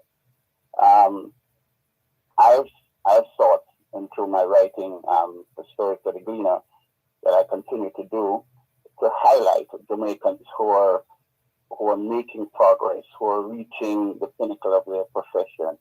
And I believe that by doing what I'm doing is seeking to say to other Jamaicans, look, you can attain the same level, and you can also reach the top of your chosen profession. Mm-hmm. And so I am excited to see the number of Jamaicans who have been really stepping up, who have been getting into these top positions. There are Jamaicans in positions that, we're just finding out that there are Jamaicans. And so as soon as I find out about these Jamaicans, I try to highlight them. What I'm somewhat concerned about is that a number of our legacy organizations in the diaspora are losing members and have either gone by the wayside or on the verge of going by the wayside because new members are not being attracted to these organizations. New people are not coming in, and they're not keeping these organizations vibrant and alive. And some people will say, well, isn't that what the consulate is supposed to do. No, that's not the consulate's responsibility. The consulate facilitates the organizations and what they do, but the consulate is not there to recruit members for these organizations. Now, some of the organizations at fault, yes, they are. And they're at fault because they Can do we not come know back that. to the fault in just a moment? One moment, please. Listeners, our guest is journalist Lester Hines. He is based in New York and does a lot of work under the banner of the Gleaner, and he picked up an award a couple of days ago for his work in the diaspora. And so we're learning more about Mr. Lester Hines. One moment, please. You're listening to Power 106 FM. The time is now 15 minutes to 8 o'clock in the morning here at Broadcast House 32 Lyndhurst Road, Kingston 5, St. Andrew, Jamaica, which means it's 5:45 p.m. in Aktau, Kazakhstan.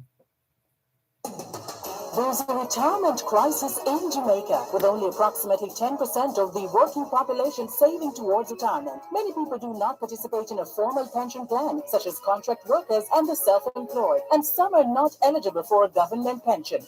Every member of the workforce has the opportunity to participate in a pension plan and secure a monthly income for their retirement. Join Real Business every Monday at 9:30 a.m. for an informative discussion with Peter Rose Hall, Managing Director of BPM Financial, discussing the importance of retirement planning and the solutions to move Jamaica out of this crisis. Retirement Wealth Creation is brought to you by BPM Financial Limited, taking you higher. Jamaicans, welcome home. It's Christmas. All who coming from London, a hearty welcome. Birmingham and Brixton, a hearty welcome. If you're flying from Florida, a hearty welcome. A Washington, New York, Atlanta, a hearty welcome. Connecticut, Boston, Philadelphia, a hearty welcome. Toronto, Winnipeg, Vancouver, a hearty welcome. Yes, we glad you run left the freezer. A hearty welcome.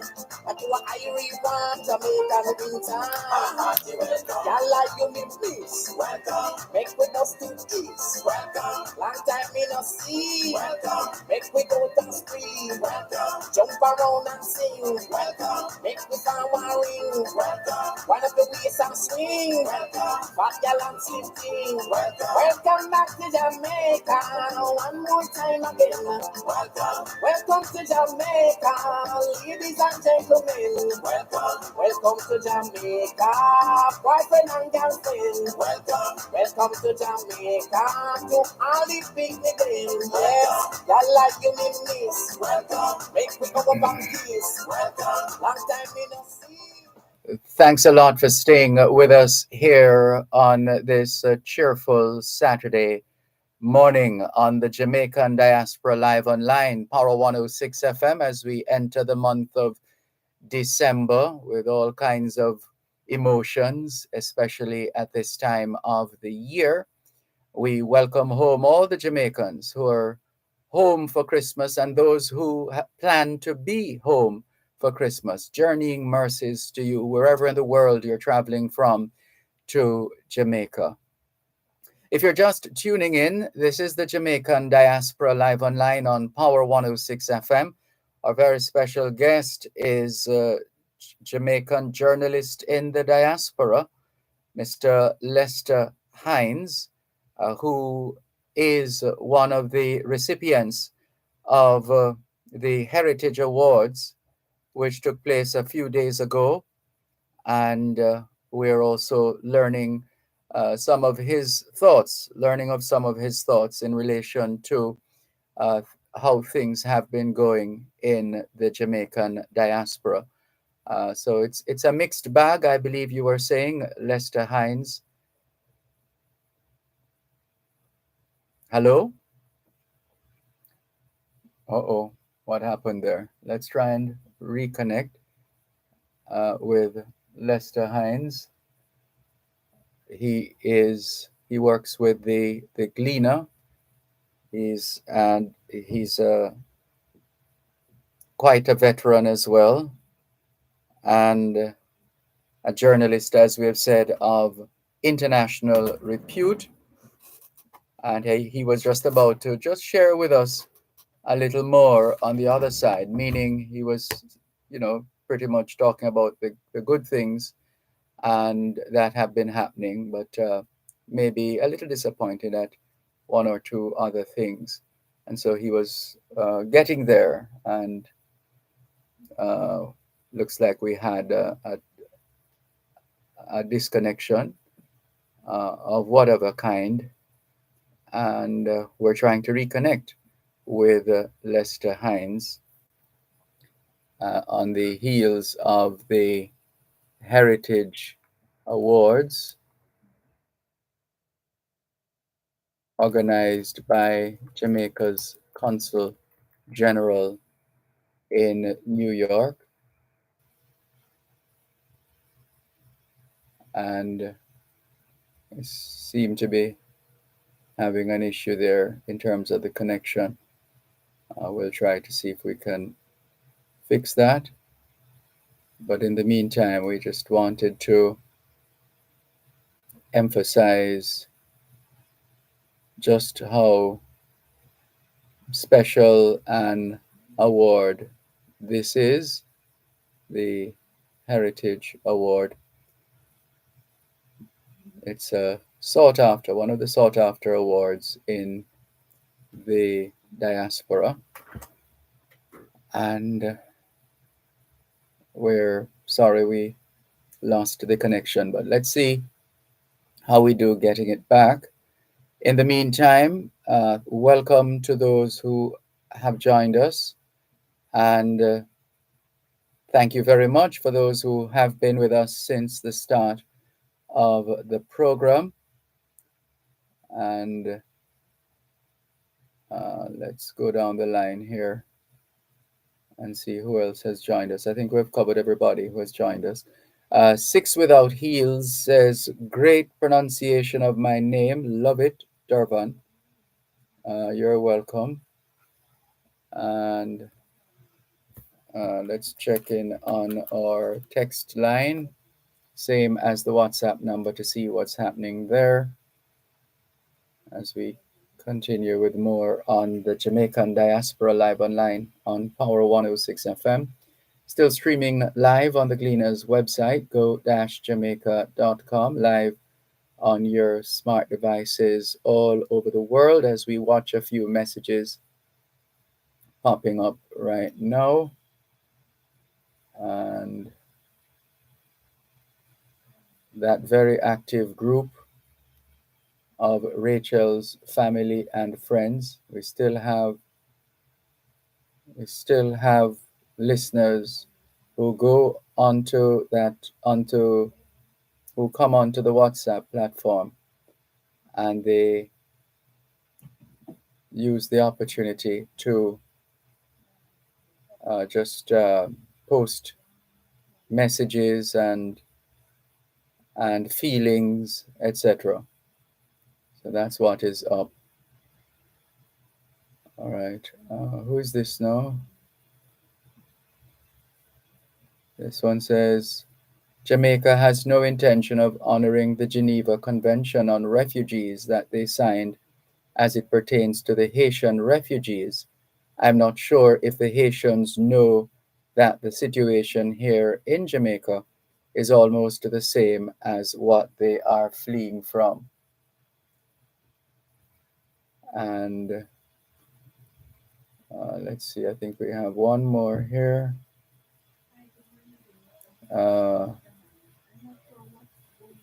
Someone is trying to connect with Mr. Jerry Small. The person says, can you tell me how I can renew contact with Mr. Jerry Small, radio announcer, talk show host? I was in contact with him by phone, but I can't access his number now. Thank you. And This one says, I'm Donovan White, author, Facebook. Okay, thank you. All right, sorry about that. Apologies for that break in the interview that we started with Lester Hines, journalist of international repute, a member of the team at the Gleaner. He's based in New York, but his tentacles go far and wide and run deep. Lester Hines, thank you very much for your patience. Welcome back. Thank you very much, Dervan. You're welcome. As I was saying just before, we lost the connection. Yes. I am somewhat disappointed at the fact that some of our legacy organizations are not attracting new members. Right, that's where we were. Yes. Mm-hmm, mm-hmm. And I hope that this will change, especially with the new members, Jamaicans being sworn in. That these new younger people will be persuaded to join these organizations and keep them alive. Yes. Right, and so there is, you get a sense of hope as well. The fact that others are looking to Jamaica to call Jamaica home. Yes, I do. Yes, I do. And I am hopeful, very hopeful, that a number of the new citizens will be making their mark on in terms of their contribution to Jamaica. Sorry, just a moment, Mr. Hines. Can you just check if there's any system around you that is pushing audio? Because we're getting a bit of a feedback. I'm not sure where it's coming from. No, I can't. No, I don't. Okay. I don't have anything that's giving audio. All right, we'll check our systems here. But go ahead. Sorry. Yeah, as I said, I'm very hopeful that they will not just see Jamaica as a place to visit as tourists or to go and hang out, but rather a place to give back and make their mark, like other people have been doing.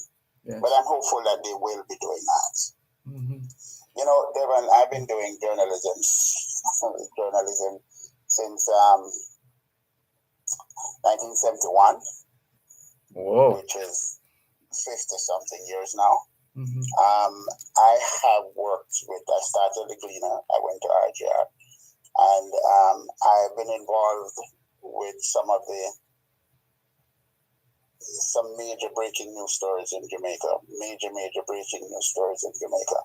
And I in all of this, I say thanks to the people who guided my career, the Theodore Seeley, the Jack Anderson, the Ken Allen, the Carl Wilt, the Terry Smith, the Ewart Walters, just to name a few of the people who took me under their wings. There are also the other people that I worked with, and their influence also shaped my career. People like Desmond Allen, Ben Brody, Wilton Dyer, some of those people. Yes. And I tell people that our newsroom when I was there was considered probably the best newsroom Jamaica's probably ever seen or experienced, because we did not compete against JBC and the Gleaner and then later on the Jamaica Daily News when it came into existence, but we competed amongst ourselves. We wanted to be the person who had the lead story for the newscast, and each newscast, whether it's a 5-minute newscast or the major newscast at 7 o'clock in the evening or 7 o'clock in the mornings, we were how competitive we were with each other. And we celebrated the success of each other. I'll give you a little unknown story, Dervan. Yes. There was a time in the 70s when bank robberies were very, very prevalent in Jamaica.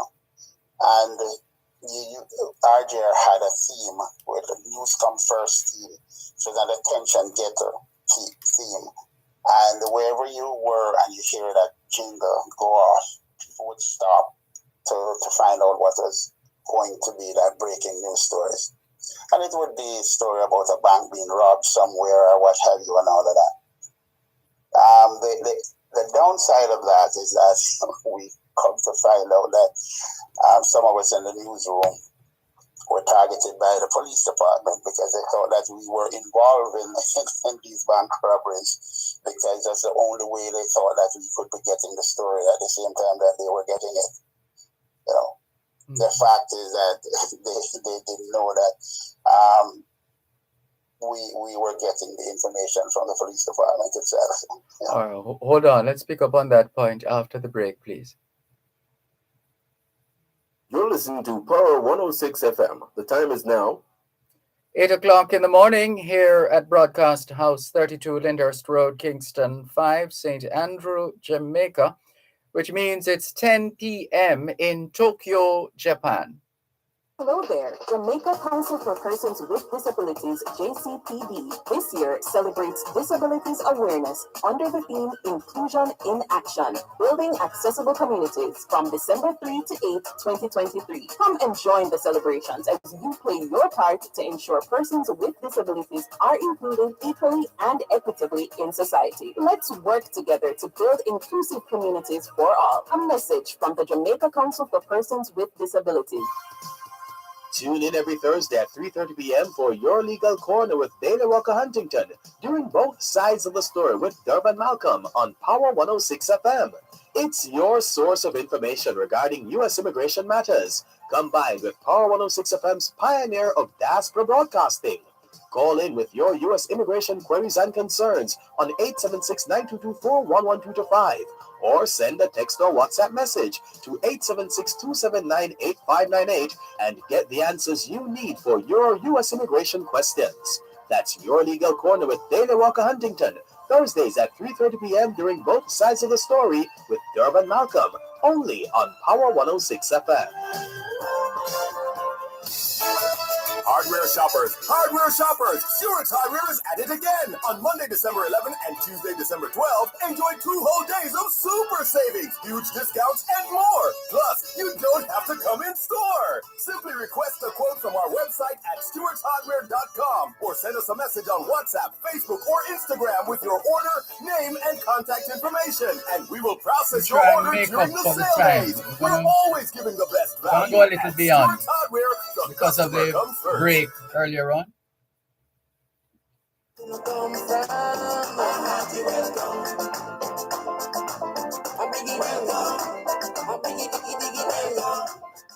Thanks a lot for staying with us here on the Jamaican Diaspora live online on Power 106 FM.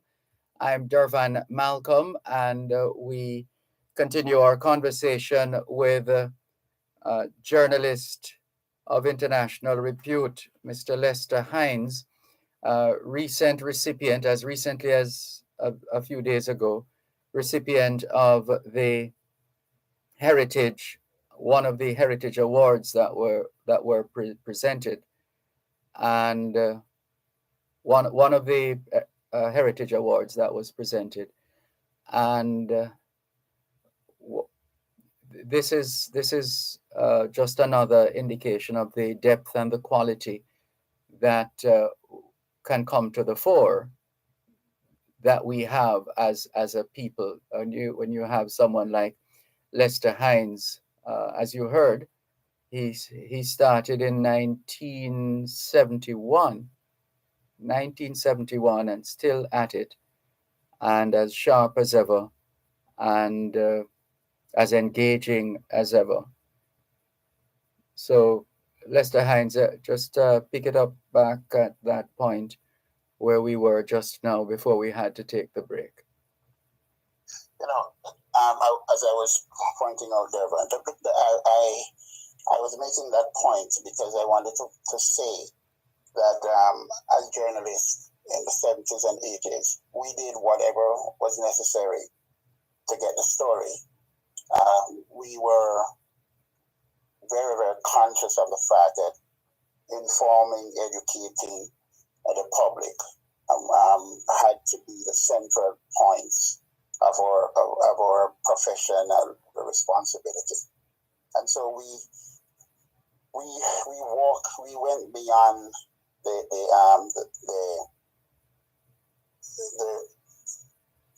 traditional barriers to be able to get the story to bring to the Jamaican public. We cultivated contacts wherever necessary and however necessary to be able to get the story. Mm-hmm. There's another story that I can tell you about. Hugh Shearer was going to be stepping down as leader of the Jamaican Labour Party in 1974. And I had driven up to his house in Hope Pastures because I had heard that he was stepping down. And he told me he couldn't talk to me then, but he would call me at about 4:30 or 5 with a statement. And I said, fine. And when I left there, and I tried reaching him for him to confirm the story, and I couldn't reach him.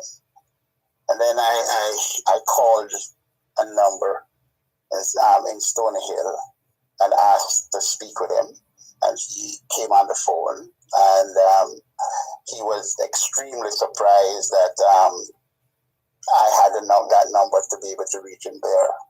But the bottom line is he confirmed the story that he was actually stepping down. And the RJ was the first to carry that story. And so, as I said, we would walk that extra mile to be able to get the story, to inform the Jamaican public. And it was not confined to myself. I mean, people like Tina Geddes, Richard Horton, Bobby Frey, David Banks to some extent. The Stan Reynolds and Clifton Seabreeze, and we were there. I can recall sometime doing the news stories for Erica Allen was a news reader for RJR, and the 12 o'clock newscast. Erica is in studio, and people were running from the newsroom upstairs to the studios downstairs, handing her a sheet of a paper with type paper with a story, and she's reading as she goes, where the story comes, because at the time. So it was exciting. It was fun. It shaped the way I view people, and it shaped the way how I see the world. And I am so happy for the experiences that I've had as a journalist, not only in Jamaica but also here, working for the New York Daily News, working for IP, Interpress Service News Agency, working as a freelance for the New York Post, working for what is then Herald newspaper and the New York Newsday. So it has been a real journey, and I concentrate now on highlighting my Jamaicans who are making good, and that's what my focus is, because the diaspora is extremely important to Jamaica, and if we are going to succeed as a nation, we have to lift up the people who are doing very well in our communities, whether they're in Jamaica or they're here in the diaspora. Mm-hmm. And you do it very well, Lester Hines. Your reputation precedes you. In terms of the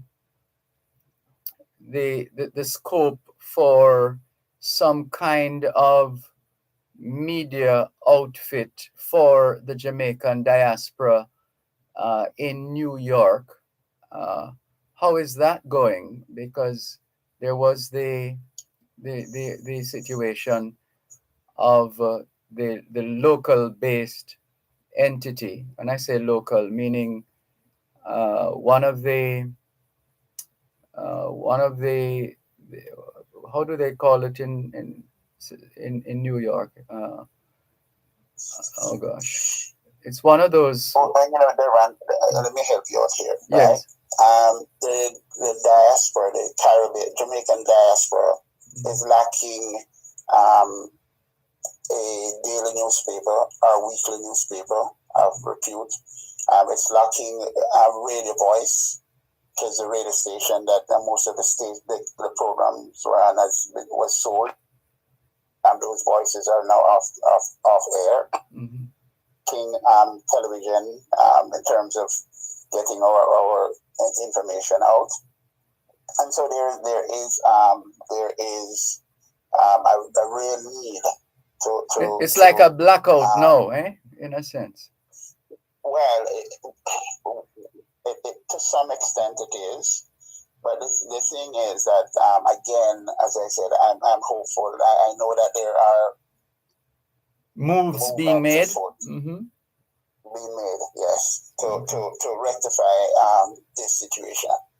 And I am hopeful that in the new year, we will start again having the voices of the Jamaican community and the Caribbean community as a whole, being out there to inform our members about things that are happening within our community. Yes. Well, we look forward to that, and we hope it will be manifested. In the meantime, though, for you, Lester Hines, how have you found the evolution of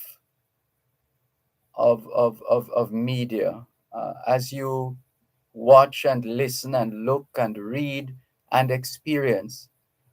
What kind of thoughts or emotions come to mind as you try to soak it all in? Well, social media has had a major impact on traditional media. Some of it is good, some of it is bad. One of the things that I find bad about it is the fact that people run with whatever they get on social media without checking it first, checking it out to make sure that it's accurate. And so you have a lot of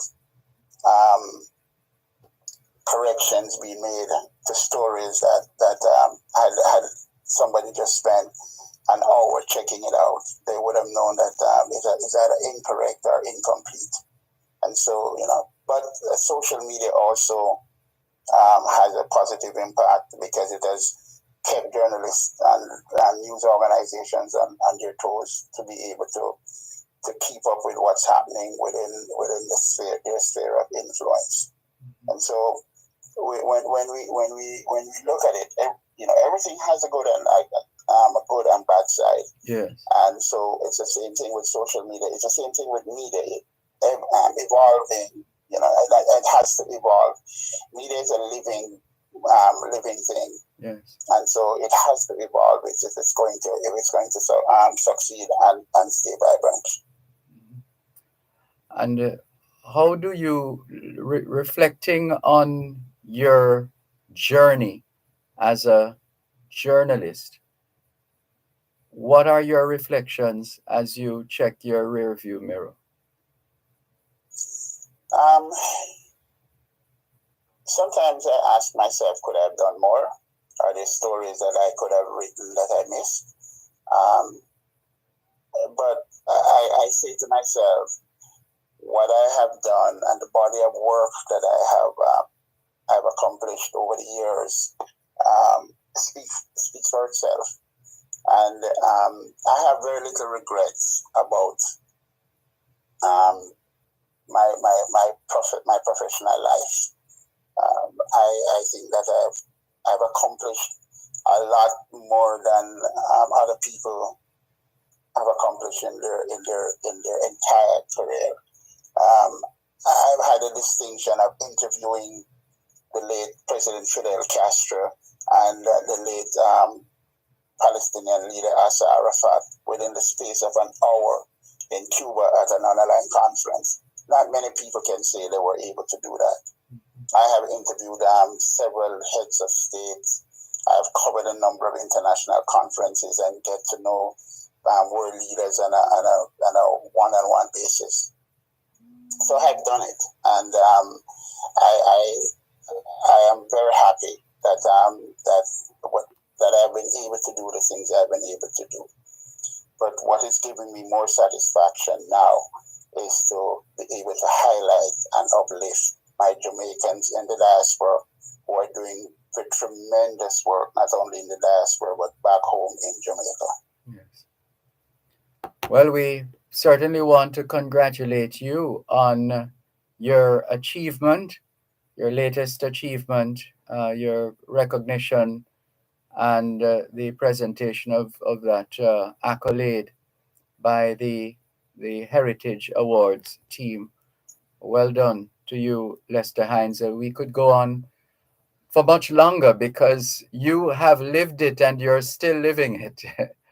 and there are so many other questions we could ask you, but we don't want to be greedy, so we're going to break it here for the time being until our next. Dervan, just before Yes. you go, I want to say thanks to the Sure. Consul General Tell you and what, the just staff hold of the one consulate. moment. Let's just get the time signal and come back. One moment, please. You're listening to Power 106 FM. The time is now 15 minutes past 8 o'clock in the morning here at Broadcast House 32 Lyndhurst Road, Kingston 5, St. Andrew, Jamaica, which means it's 5:15 a.m. in Vancouver, British Columbia, Canada.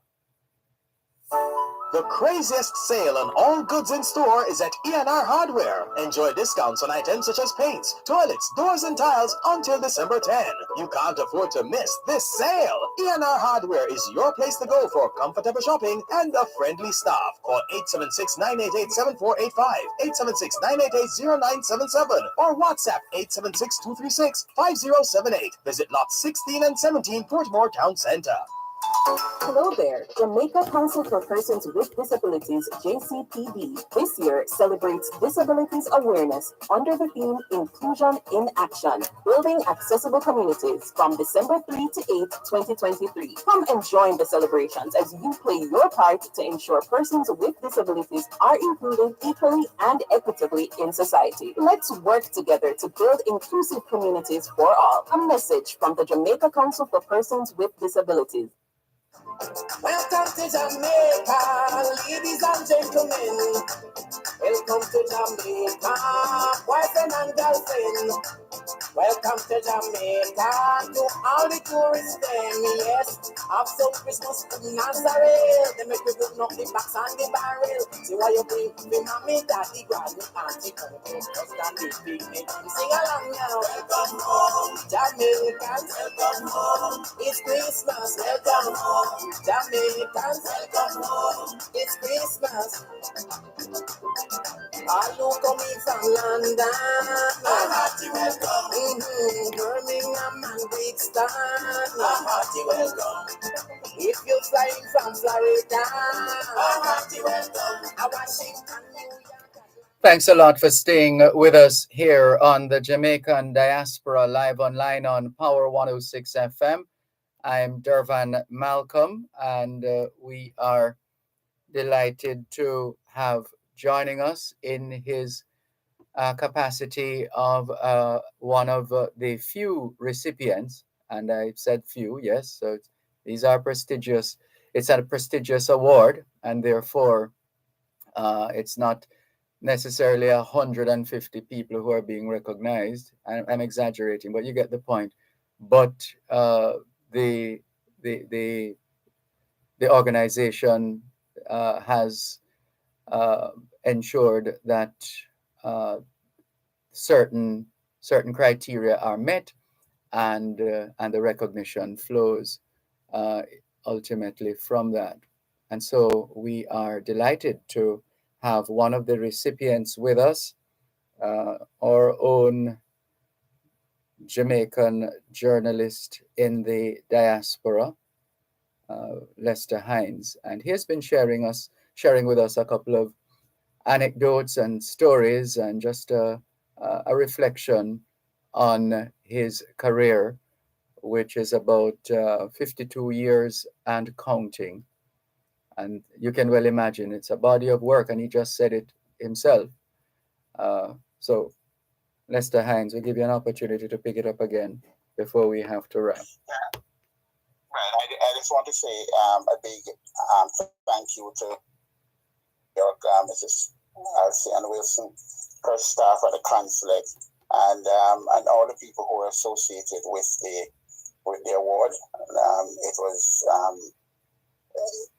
I was somewhat the fact that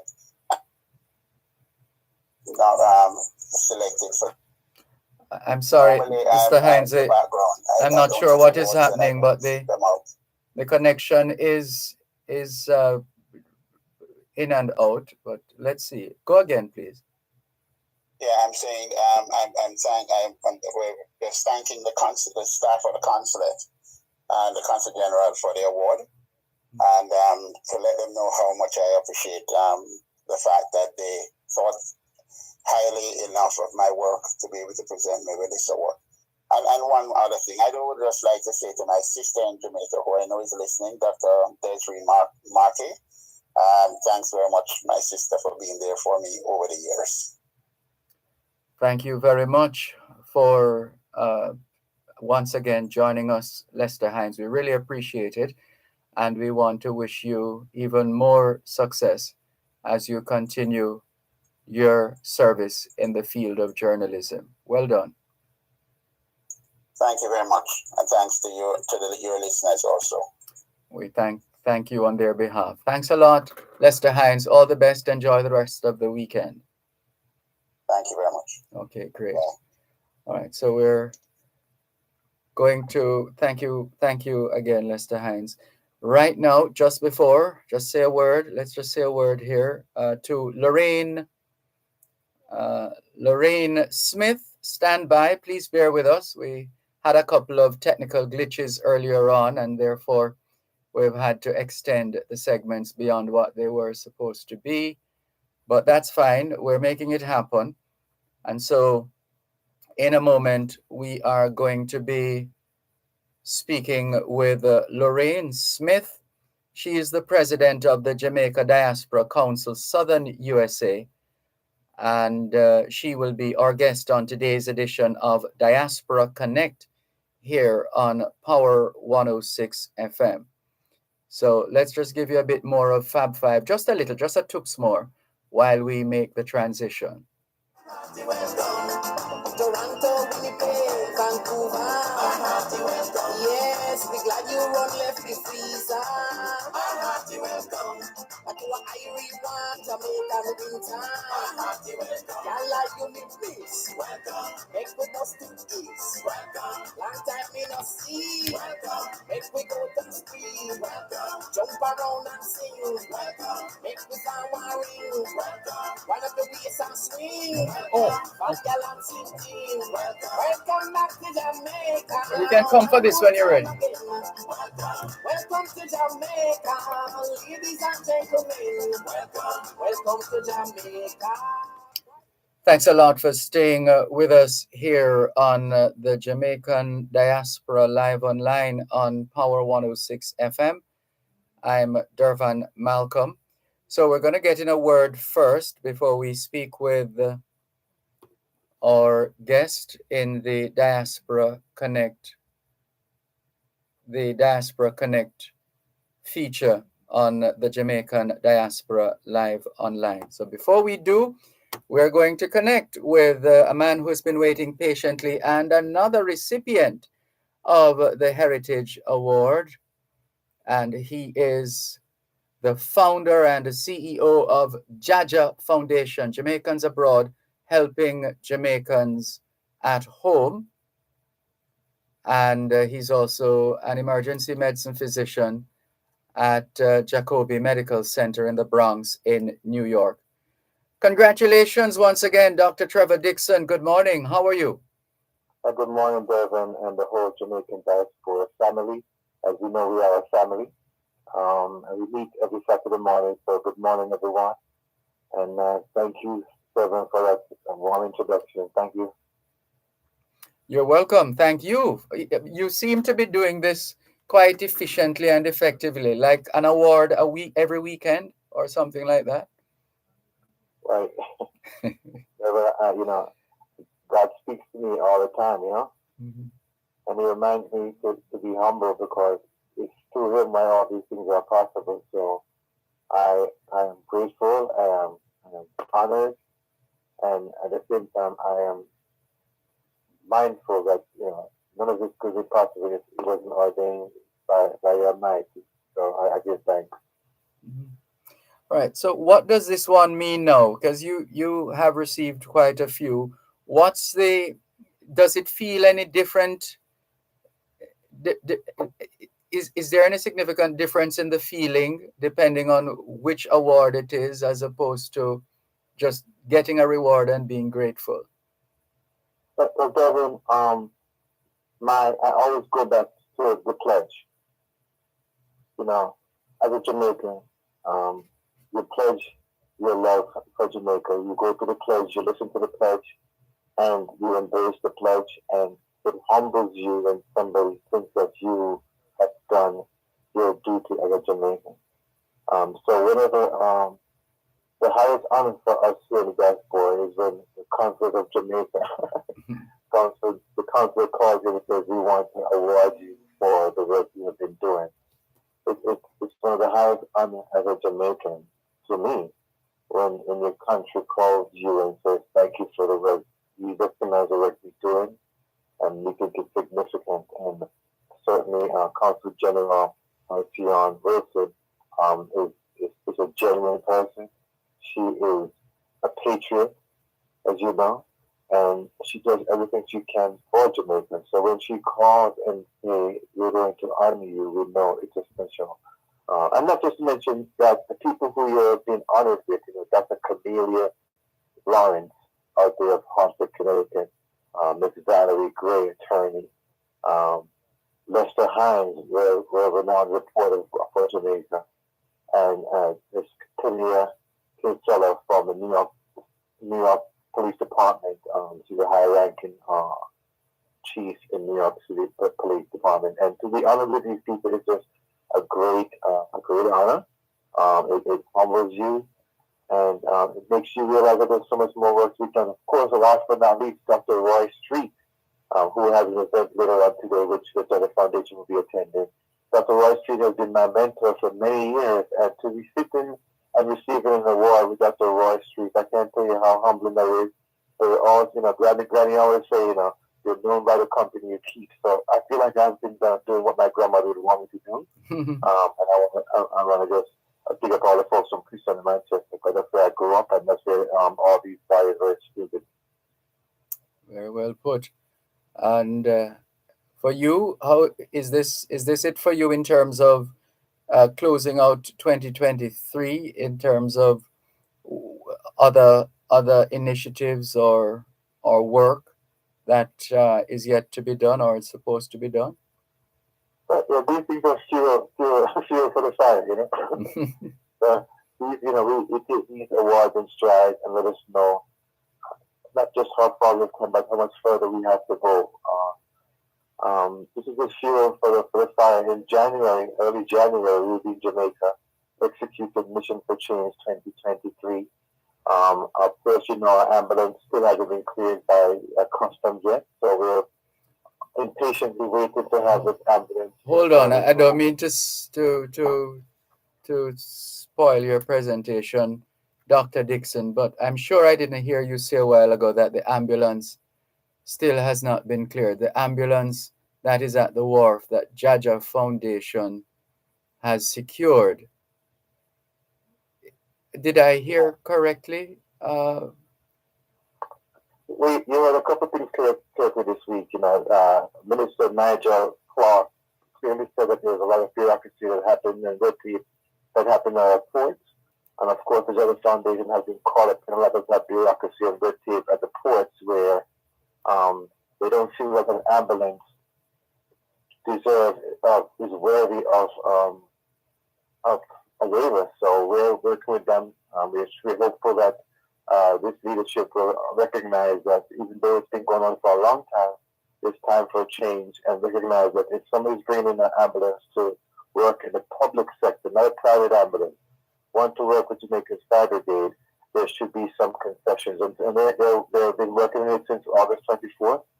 We know the wheels of justice move slowly.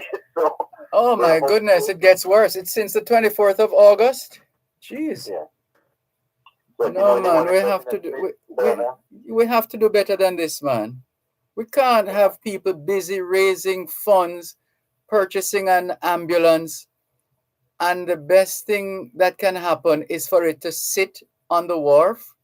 Well, Since in all honesty, the reason why it's sitting is because we're told to pay $20,000 to clear this ambulance. If you don't think it's a fair evaluation when the ambulance almost costs about the same cost. So we're working closely with Jamaica's Jamaica Customs and Finance Department. Oh, Mr. Nigel Clark, our Minister of Finance, assured us that these red tapes are being worked on. So if you know anyone there in Customs or in Jamaica's Minister of Finance, please have them speedily look at this so we can have this. There's no way this should go to 2024 and it's still sitting there.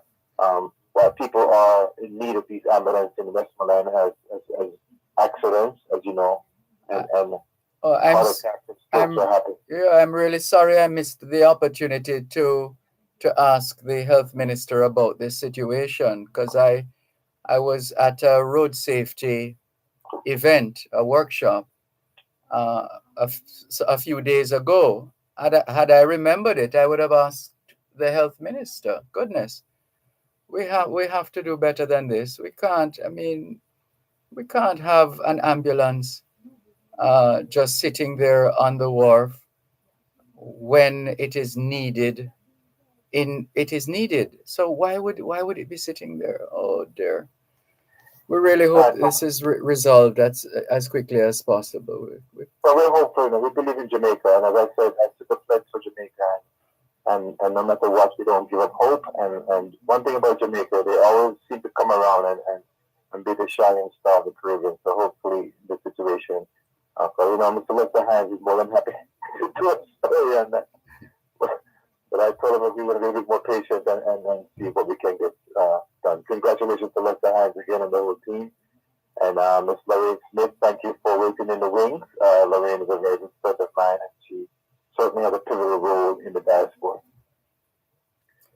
And we congratulate you once again, Dr. Dixon, on the work that you continue to do, notwithstanding the challenges.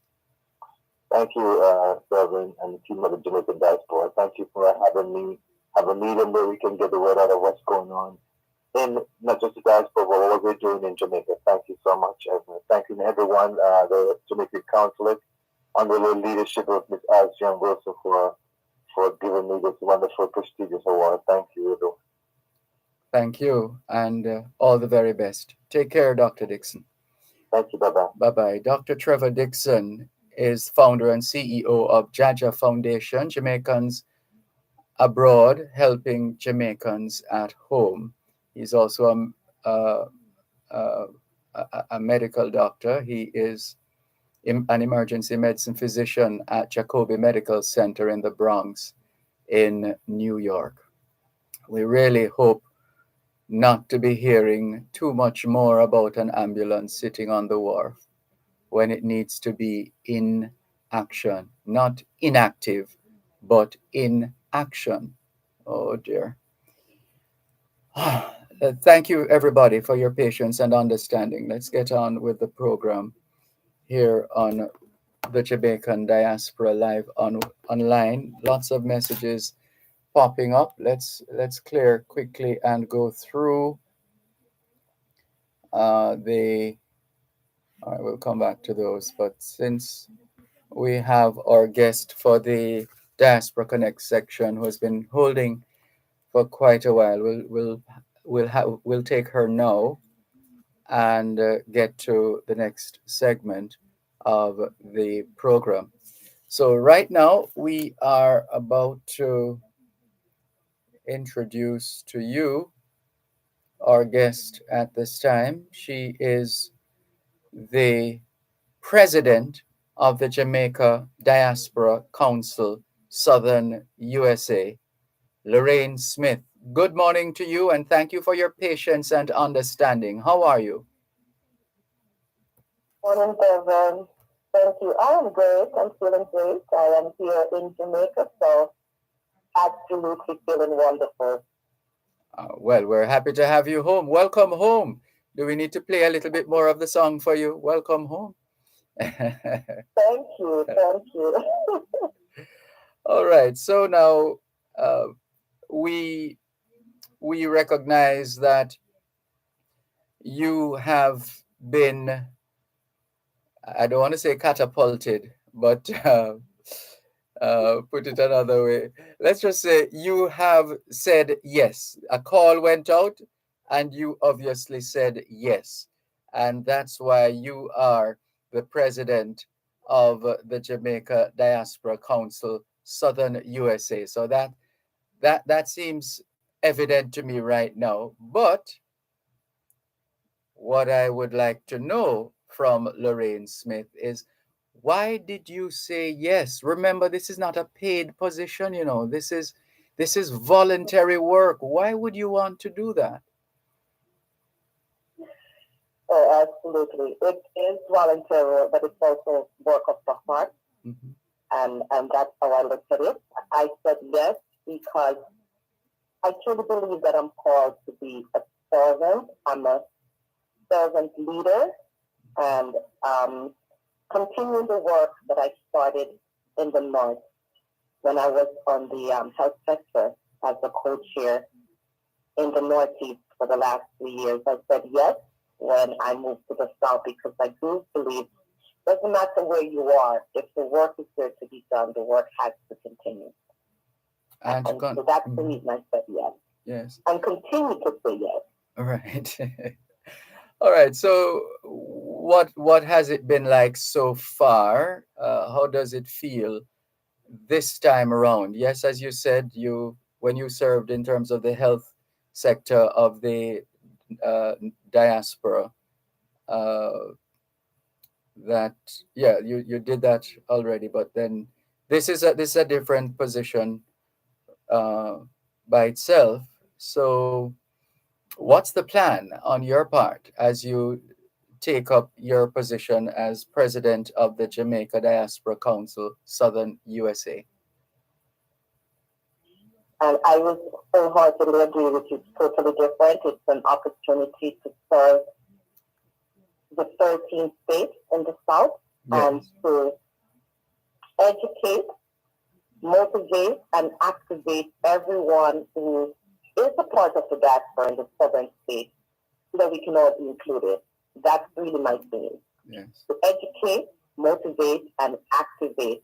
I do believe there is a need for us to be educated in the diaspora. Who are you? Or do you know that you are a part of the diaspora?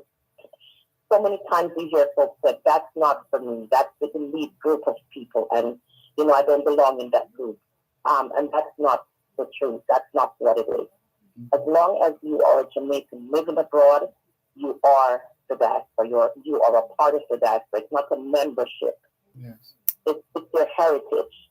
Mm-hmm. And so that's one of the things that I want to focus on is to educate that you are the diaspora, so folks can proudly serve in the diaspora, and to motivate individuals, organizations, community-based organization or foundations, or everyone who is a part of the diaspora, motivate so that we can be actively serving, actively doing, actively collaborating with each other, and so we can all be included. I would like to see the notion that it is an elite group, that it goes away, and so folks feel proud to say, I am the diaspora. Yes. I am the Jamaican diaspora, no matter where I am. And so the 13 states it's much different from the Northeast. The 13 states are more widely spread.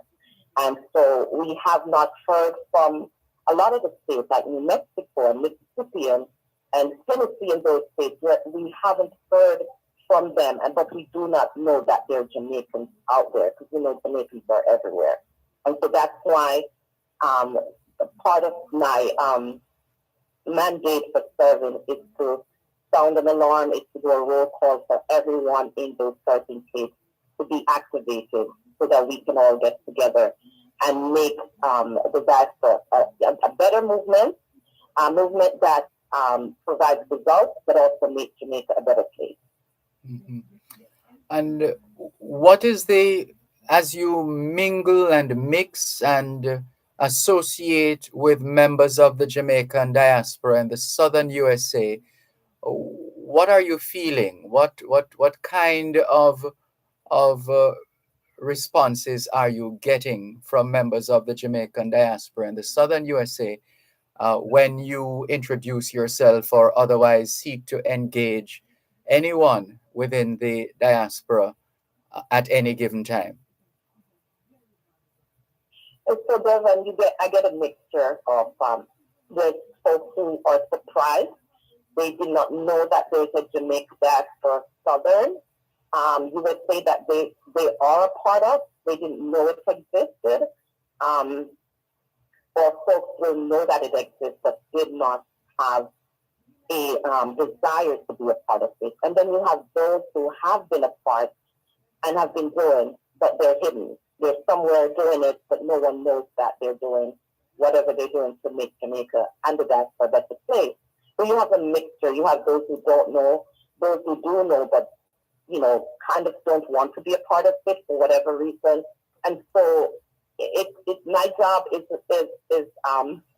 kind of complex, because if there's someone who doesn't know, then they need to be educated. And then there's someone who doesn't have the desire because for whatever reason, you also want to encourage and motivate.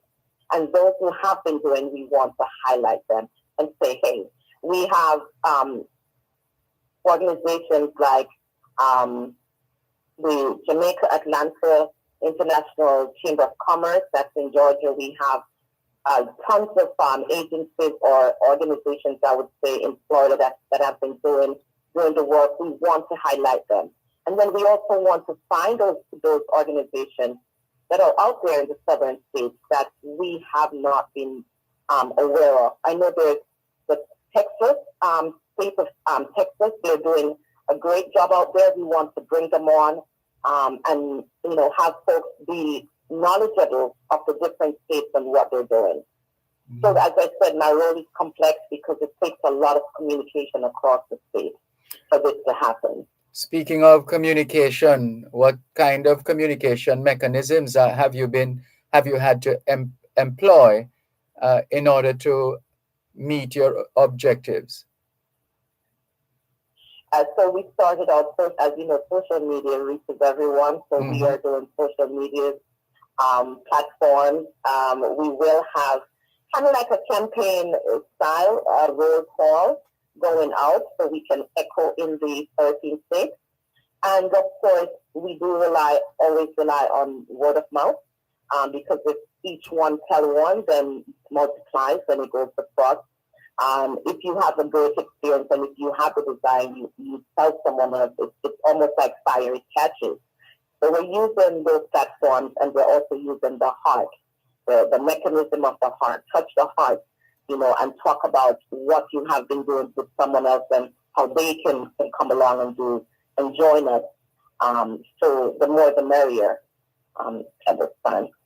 Yes, indeed.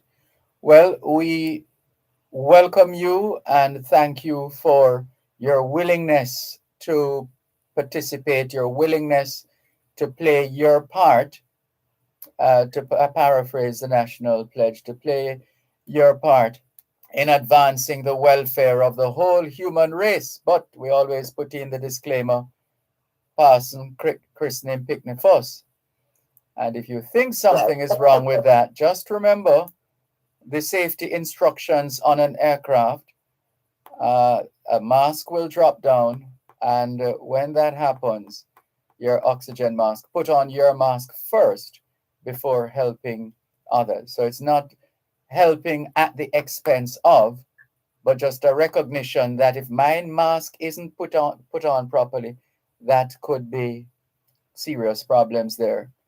And so let's make sure we are standing on a solid foundation. Let's make sure we are prepared. Let's make sure we are ready in order to take on the the opportunities and the challenges. So, are you ready, Lorraine Smith? Absolutely, and I will say I know that code very well as a part of the safety demonstration because I'm also a aviation specialist. I'm a flight attendant, so I do that demonstration. Okay. I finally have a conversation with someone who actually uses it in real life. That's the favorite part of my job. Yes. Because we do get the chance to educate, and especially when it comes to when the mask falls, that's the part that folks will say to me, you do that quite well, demonstration. Absolutely. I do believe in self-care. I'm a mental health counselor by profession, and that's one of the... Oh, we need you now more than ever. Goodness. Yes. Where have you been? Well, I've been here, and I'm a mental health advocate for Jamaica. Yes. I am here today. As a matter of fact, this afternoon, I will attend the graduation at the Caribbean Graduate School of Theology, where my students who are graduating as counseling psychologists this afternoon at the Open Bible Church. I am here for graduation because I not only give to the diaspora, I also teach in Jamaica. I am a master's student. I teach master's students at CJC, and one of the things that we have been put in place is that our students in Jamaica will be equipped to work anywhere. And I'm a part of that. I brought that opportunity to the college. So this afternoon, I will see my students walk, and I also the practicum coordinator, so I get the opportunity to see them demonstrate their skills through their practicum hours. Yes, mental health is needed. And so I'll also talk about the projects that we can do, the opportunity that we can do where we collaborate in the diaspora. So, for example, you have organizations in, those 13 states. What we're doing is to kind of activate for them to collaborate with organizations in Jamaica to provide counseling, especially to students in our schools. We saw the violence. Sorry, one moment, please. Just a moment. Let's just take this break and come back, please. Help us protect Jamaica's borders. Tell us about any illegal guns coming through customs-controlled areas. Call Crime Stop at 311. The time by the Jamaica Customs Agency is 8:46 on Power 106. Comical Laugh is back Sunday, December 3, 6 p.m. at Jamaica College. Here are comedians Leighton Smith, Michael Abrams, Pretty Boy Floyd, Kathy Grant, Lemon, Debo, MC Dufton Shepherd, and Slashy. Pre-sold tickets $5,500. At the gate $5,750. Get them at Fontana Barbican Supermade Mall Pharmacies or Vexcare. Sponsors: Niche Financing, Atlas Group, Tropical Foliage, National Baking, Lasco, JC, and others. Comical Laugh Sunday, December 3 at 6 p.m. at JC. It's all for the kids at Vexcare Special Ed School. Be there. The craziest sale on all goods in store is at ENR Hardware. Enjoy discounts on items such as paints, toilets, doors, and tiles until December 10. You can't afford to miss this sale. ENR Hardware is your place to go for comfortable shopping and a friendly staff. Call 876-988-7485, 876-988-0977, or WhatsApp 876-236-5078. Visit lots 16 and 17 Portmore Town Center. Hardware shoppers, Stewart's Hardware is at it again. On Monday, December 11 and Tuesday, December 12, enjoy 2 whole days of super savings, huge discounts, and more. Plus, you don't have to come in store. Simply request a quote from our website at stewartshardware.com or send us a message on WhatsApp, Facebook, or Instagram with your order, name, and contact information, and we will process your order during the sale days. We're always giving the best value. At Stewart's Hardware, the customer comes first. Hello there. Jamaica Council for Persons with Disabilities, JCPD, this year celebrates Disabilities Awareness under the theme Inclusion in Action, Building Accessible Communities from December 3 to 8, 2023. Come and join the celebrations as you play your part to ensure persons with disabilities are included equally and equitably in society. Let's work together to build inclusive communities for all. A message from the Jamaica Council for Persons with Disabilities. Merry Christmas to all visiting Jamaicans. If glad to come out of the freezer to enjoy warm Jamaica.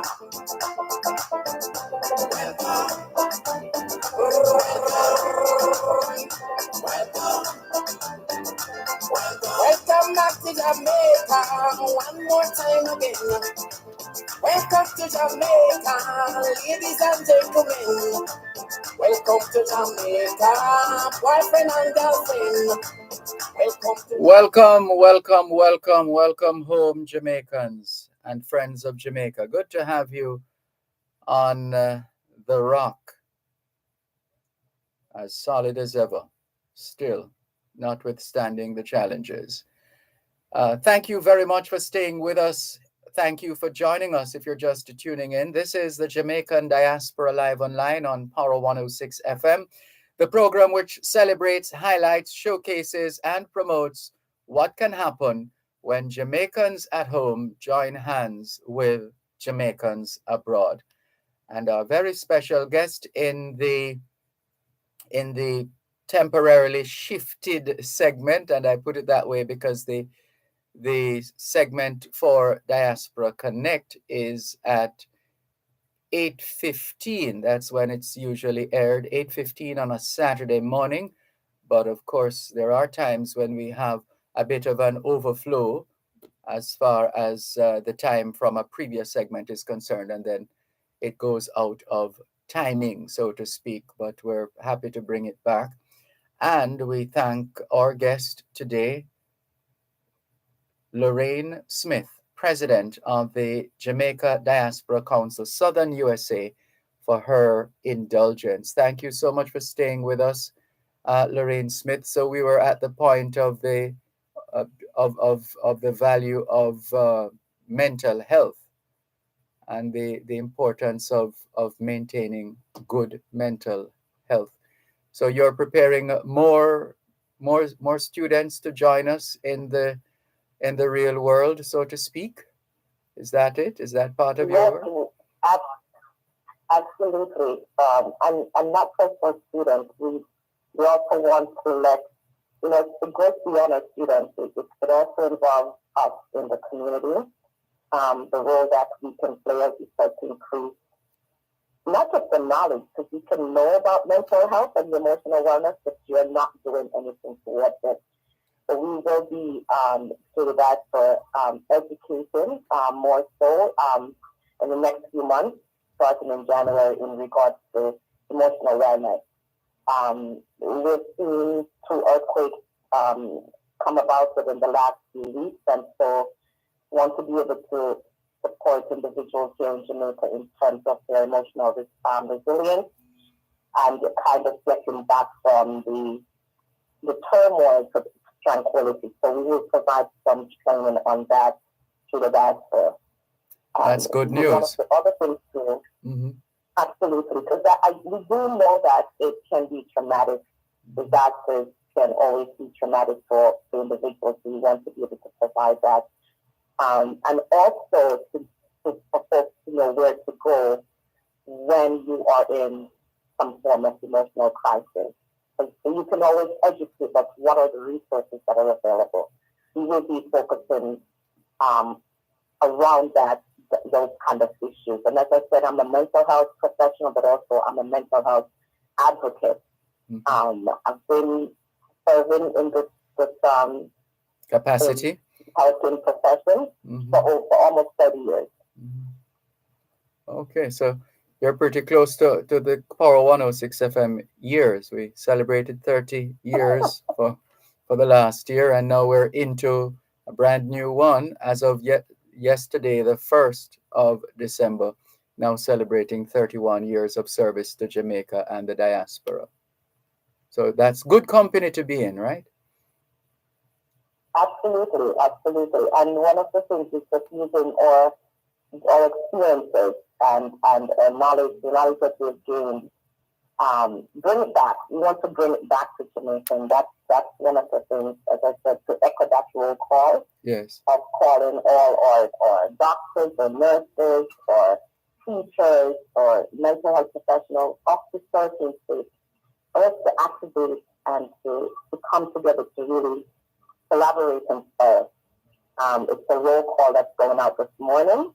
From Jamaica to Jamaicans abroad and Jamaicans here, we must come together. So as part of the concept that I'm creating in the South is that we will have Jamaicans being active in our diaspora, because we cannot know how to put measures in place or interventions in place unless we're communicating with folks on the ground.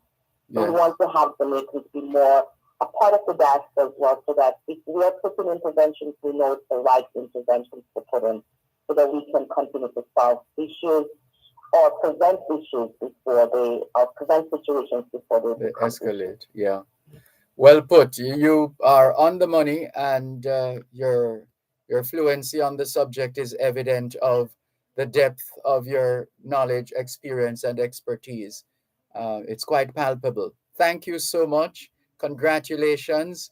And you are obviously, from all indications, the right person in the right place at the right time. Congratulations on your position of president of the Jamaica Diaspora Council, Southern USA. Thank you so much, Lorraine Smith. It's been an awesome pleasure. Thank you very much, Dervan. Thank you for having me. It's been a pleasure. All right. Take care. You too. That's Lorraine Smith, relatively newly minted president of the Jamaica Diaspora Council, Southern USA. Thank you very much, Lorraine Smith. Thank you very much, Peter Gracie. Thank you very much to members of the diaspora and all those who will support President Lorraine Smith in the service that she will continue to give to Jamaica and Jamaicans at home and abroad. Just before we have to go, some messages. Let's see if we can clear them very quickly. Karen Rose says, good morning and happy Sabbath, Sir Malcolm and listeners. Tuning in late, but nevertheless, I'm here. Stay blessed and enjoy your weekend, everyone. Thank you, Karen Rose. Same to you. Asha Ash in London says, good morning, Mr. Dervan and listeners. Have a nice day. Same to you, Asha Ash. Thank you very much for your message. More messages pouring in as we get ready to wrap. Quickly. Let's see. George Hay says, blessed morning, Sir Malcolm. To you too, George Hay. Jamaica International Independence Foreign Song Competition saying, good Saturday morning. Happy holidays to all. We reciprocate wholeheartedly. Jamaica International Independence Foreign Song Competition. Andrea Jackson is in Orlando, Florida. She says, good morning. Good morning, Andrea Jackson in Orlando, Florida. Good to have you join us. Ambassador Dr. Sharon Wiles, good morning to you too. Thank you very much for joining us. And it's good of you to come online and to greet us. Thank you very much. She says, good morning, Sir Dervan, Malcolm, and guest. And I said, it's good of you because yesterday evening into last night, you were launching your foundation, which we will talk with you about. And so she says, good morning, Sir Dervan, Malcolm, and guests. Thank you very much on their behalf. Good morning on their behalf. Ambassador Dr. Sharon Wiles says, Sir Dervan, your name was mentioned last night as one of the recipients from the Sharon Wiles Foundation official launch.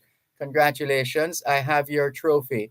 Thank you very much, Ambassador Dr. Sharon Wiles. Thank you very much for the accolades. Thank you and all the very best.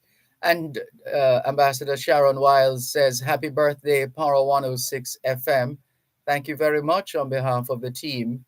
And she says, wow, and your award said Power 106 on December 1.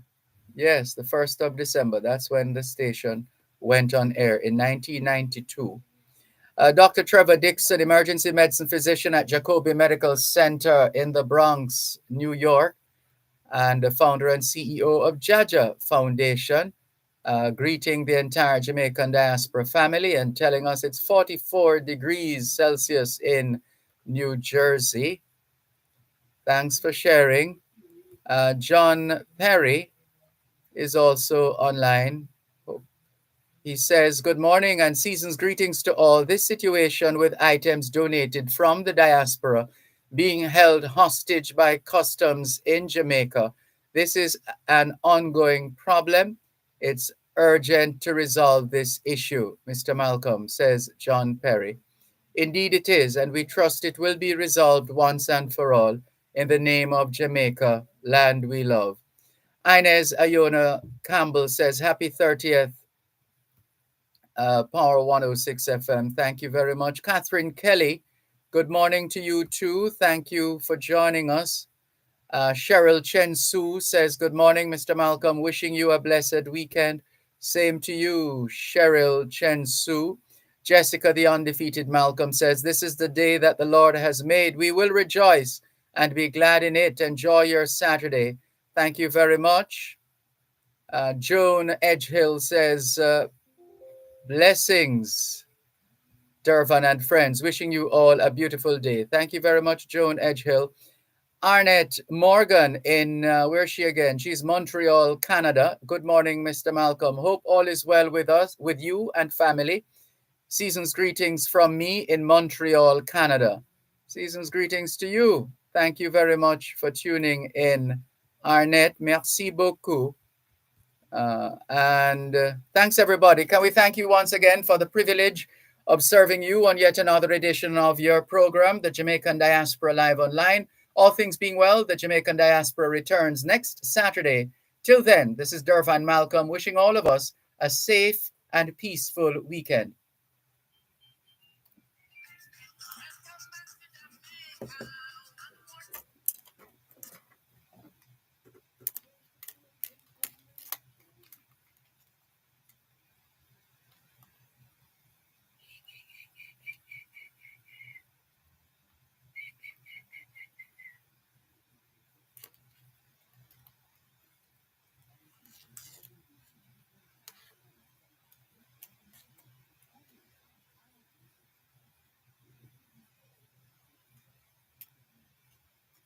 (9:01) on Power 106.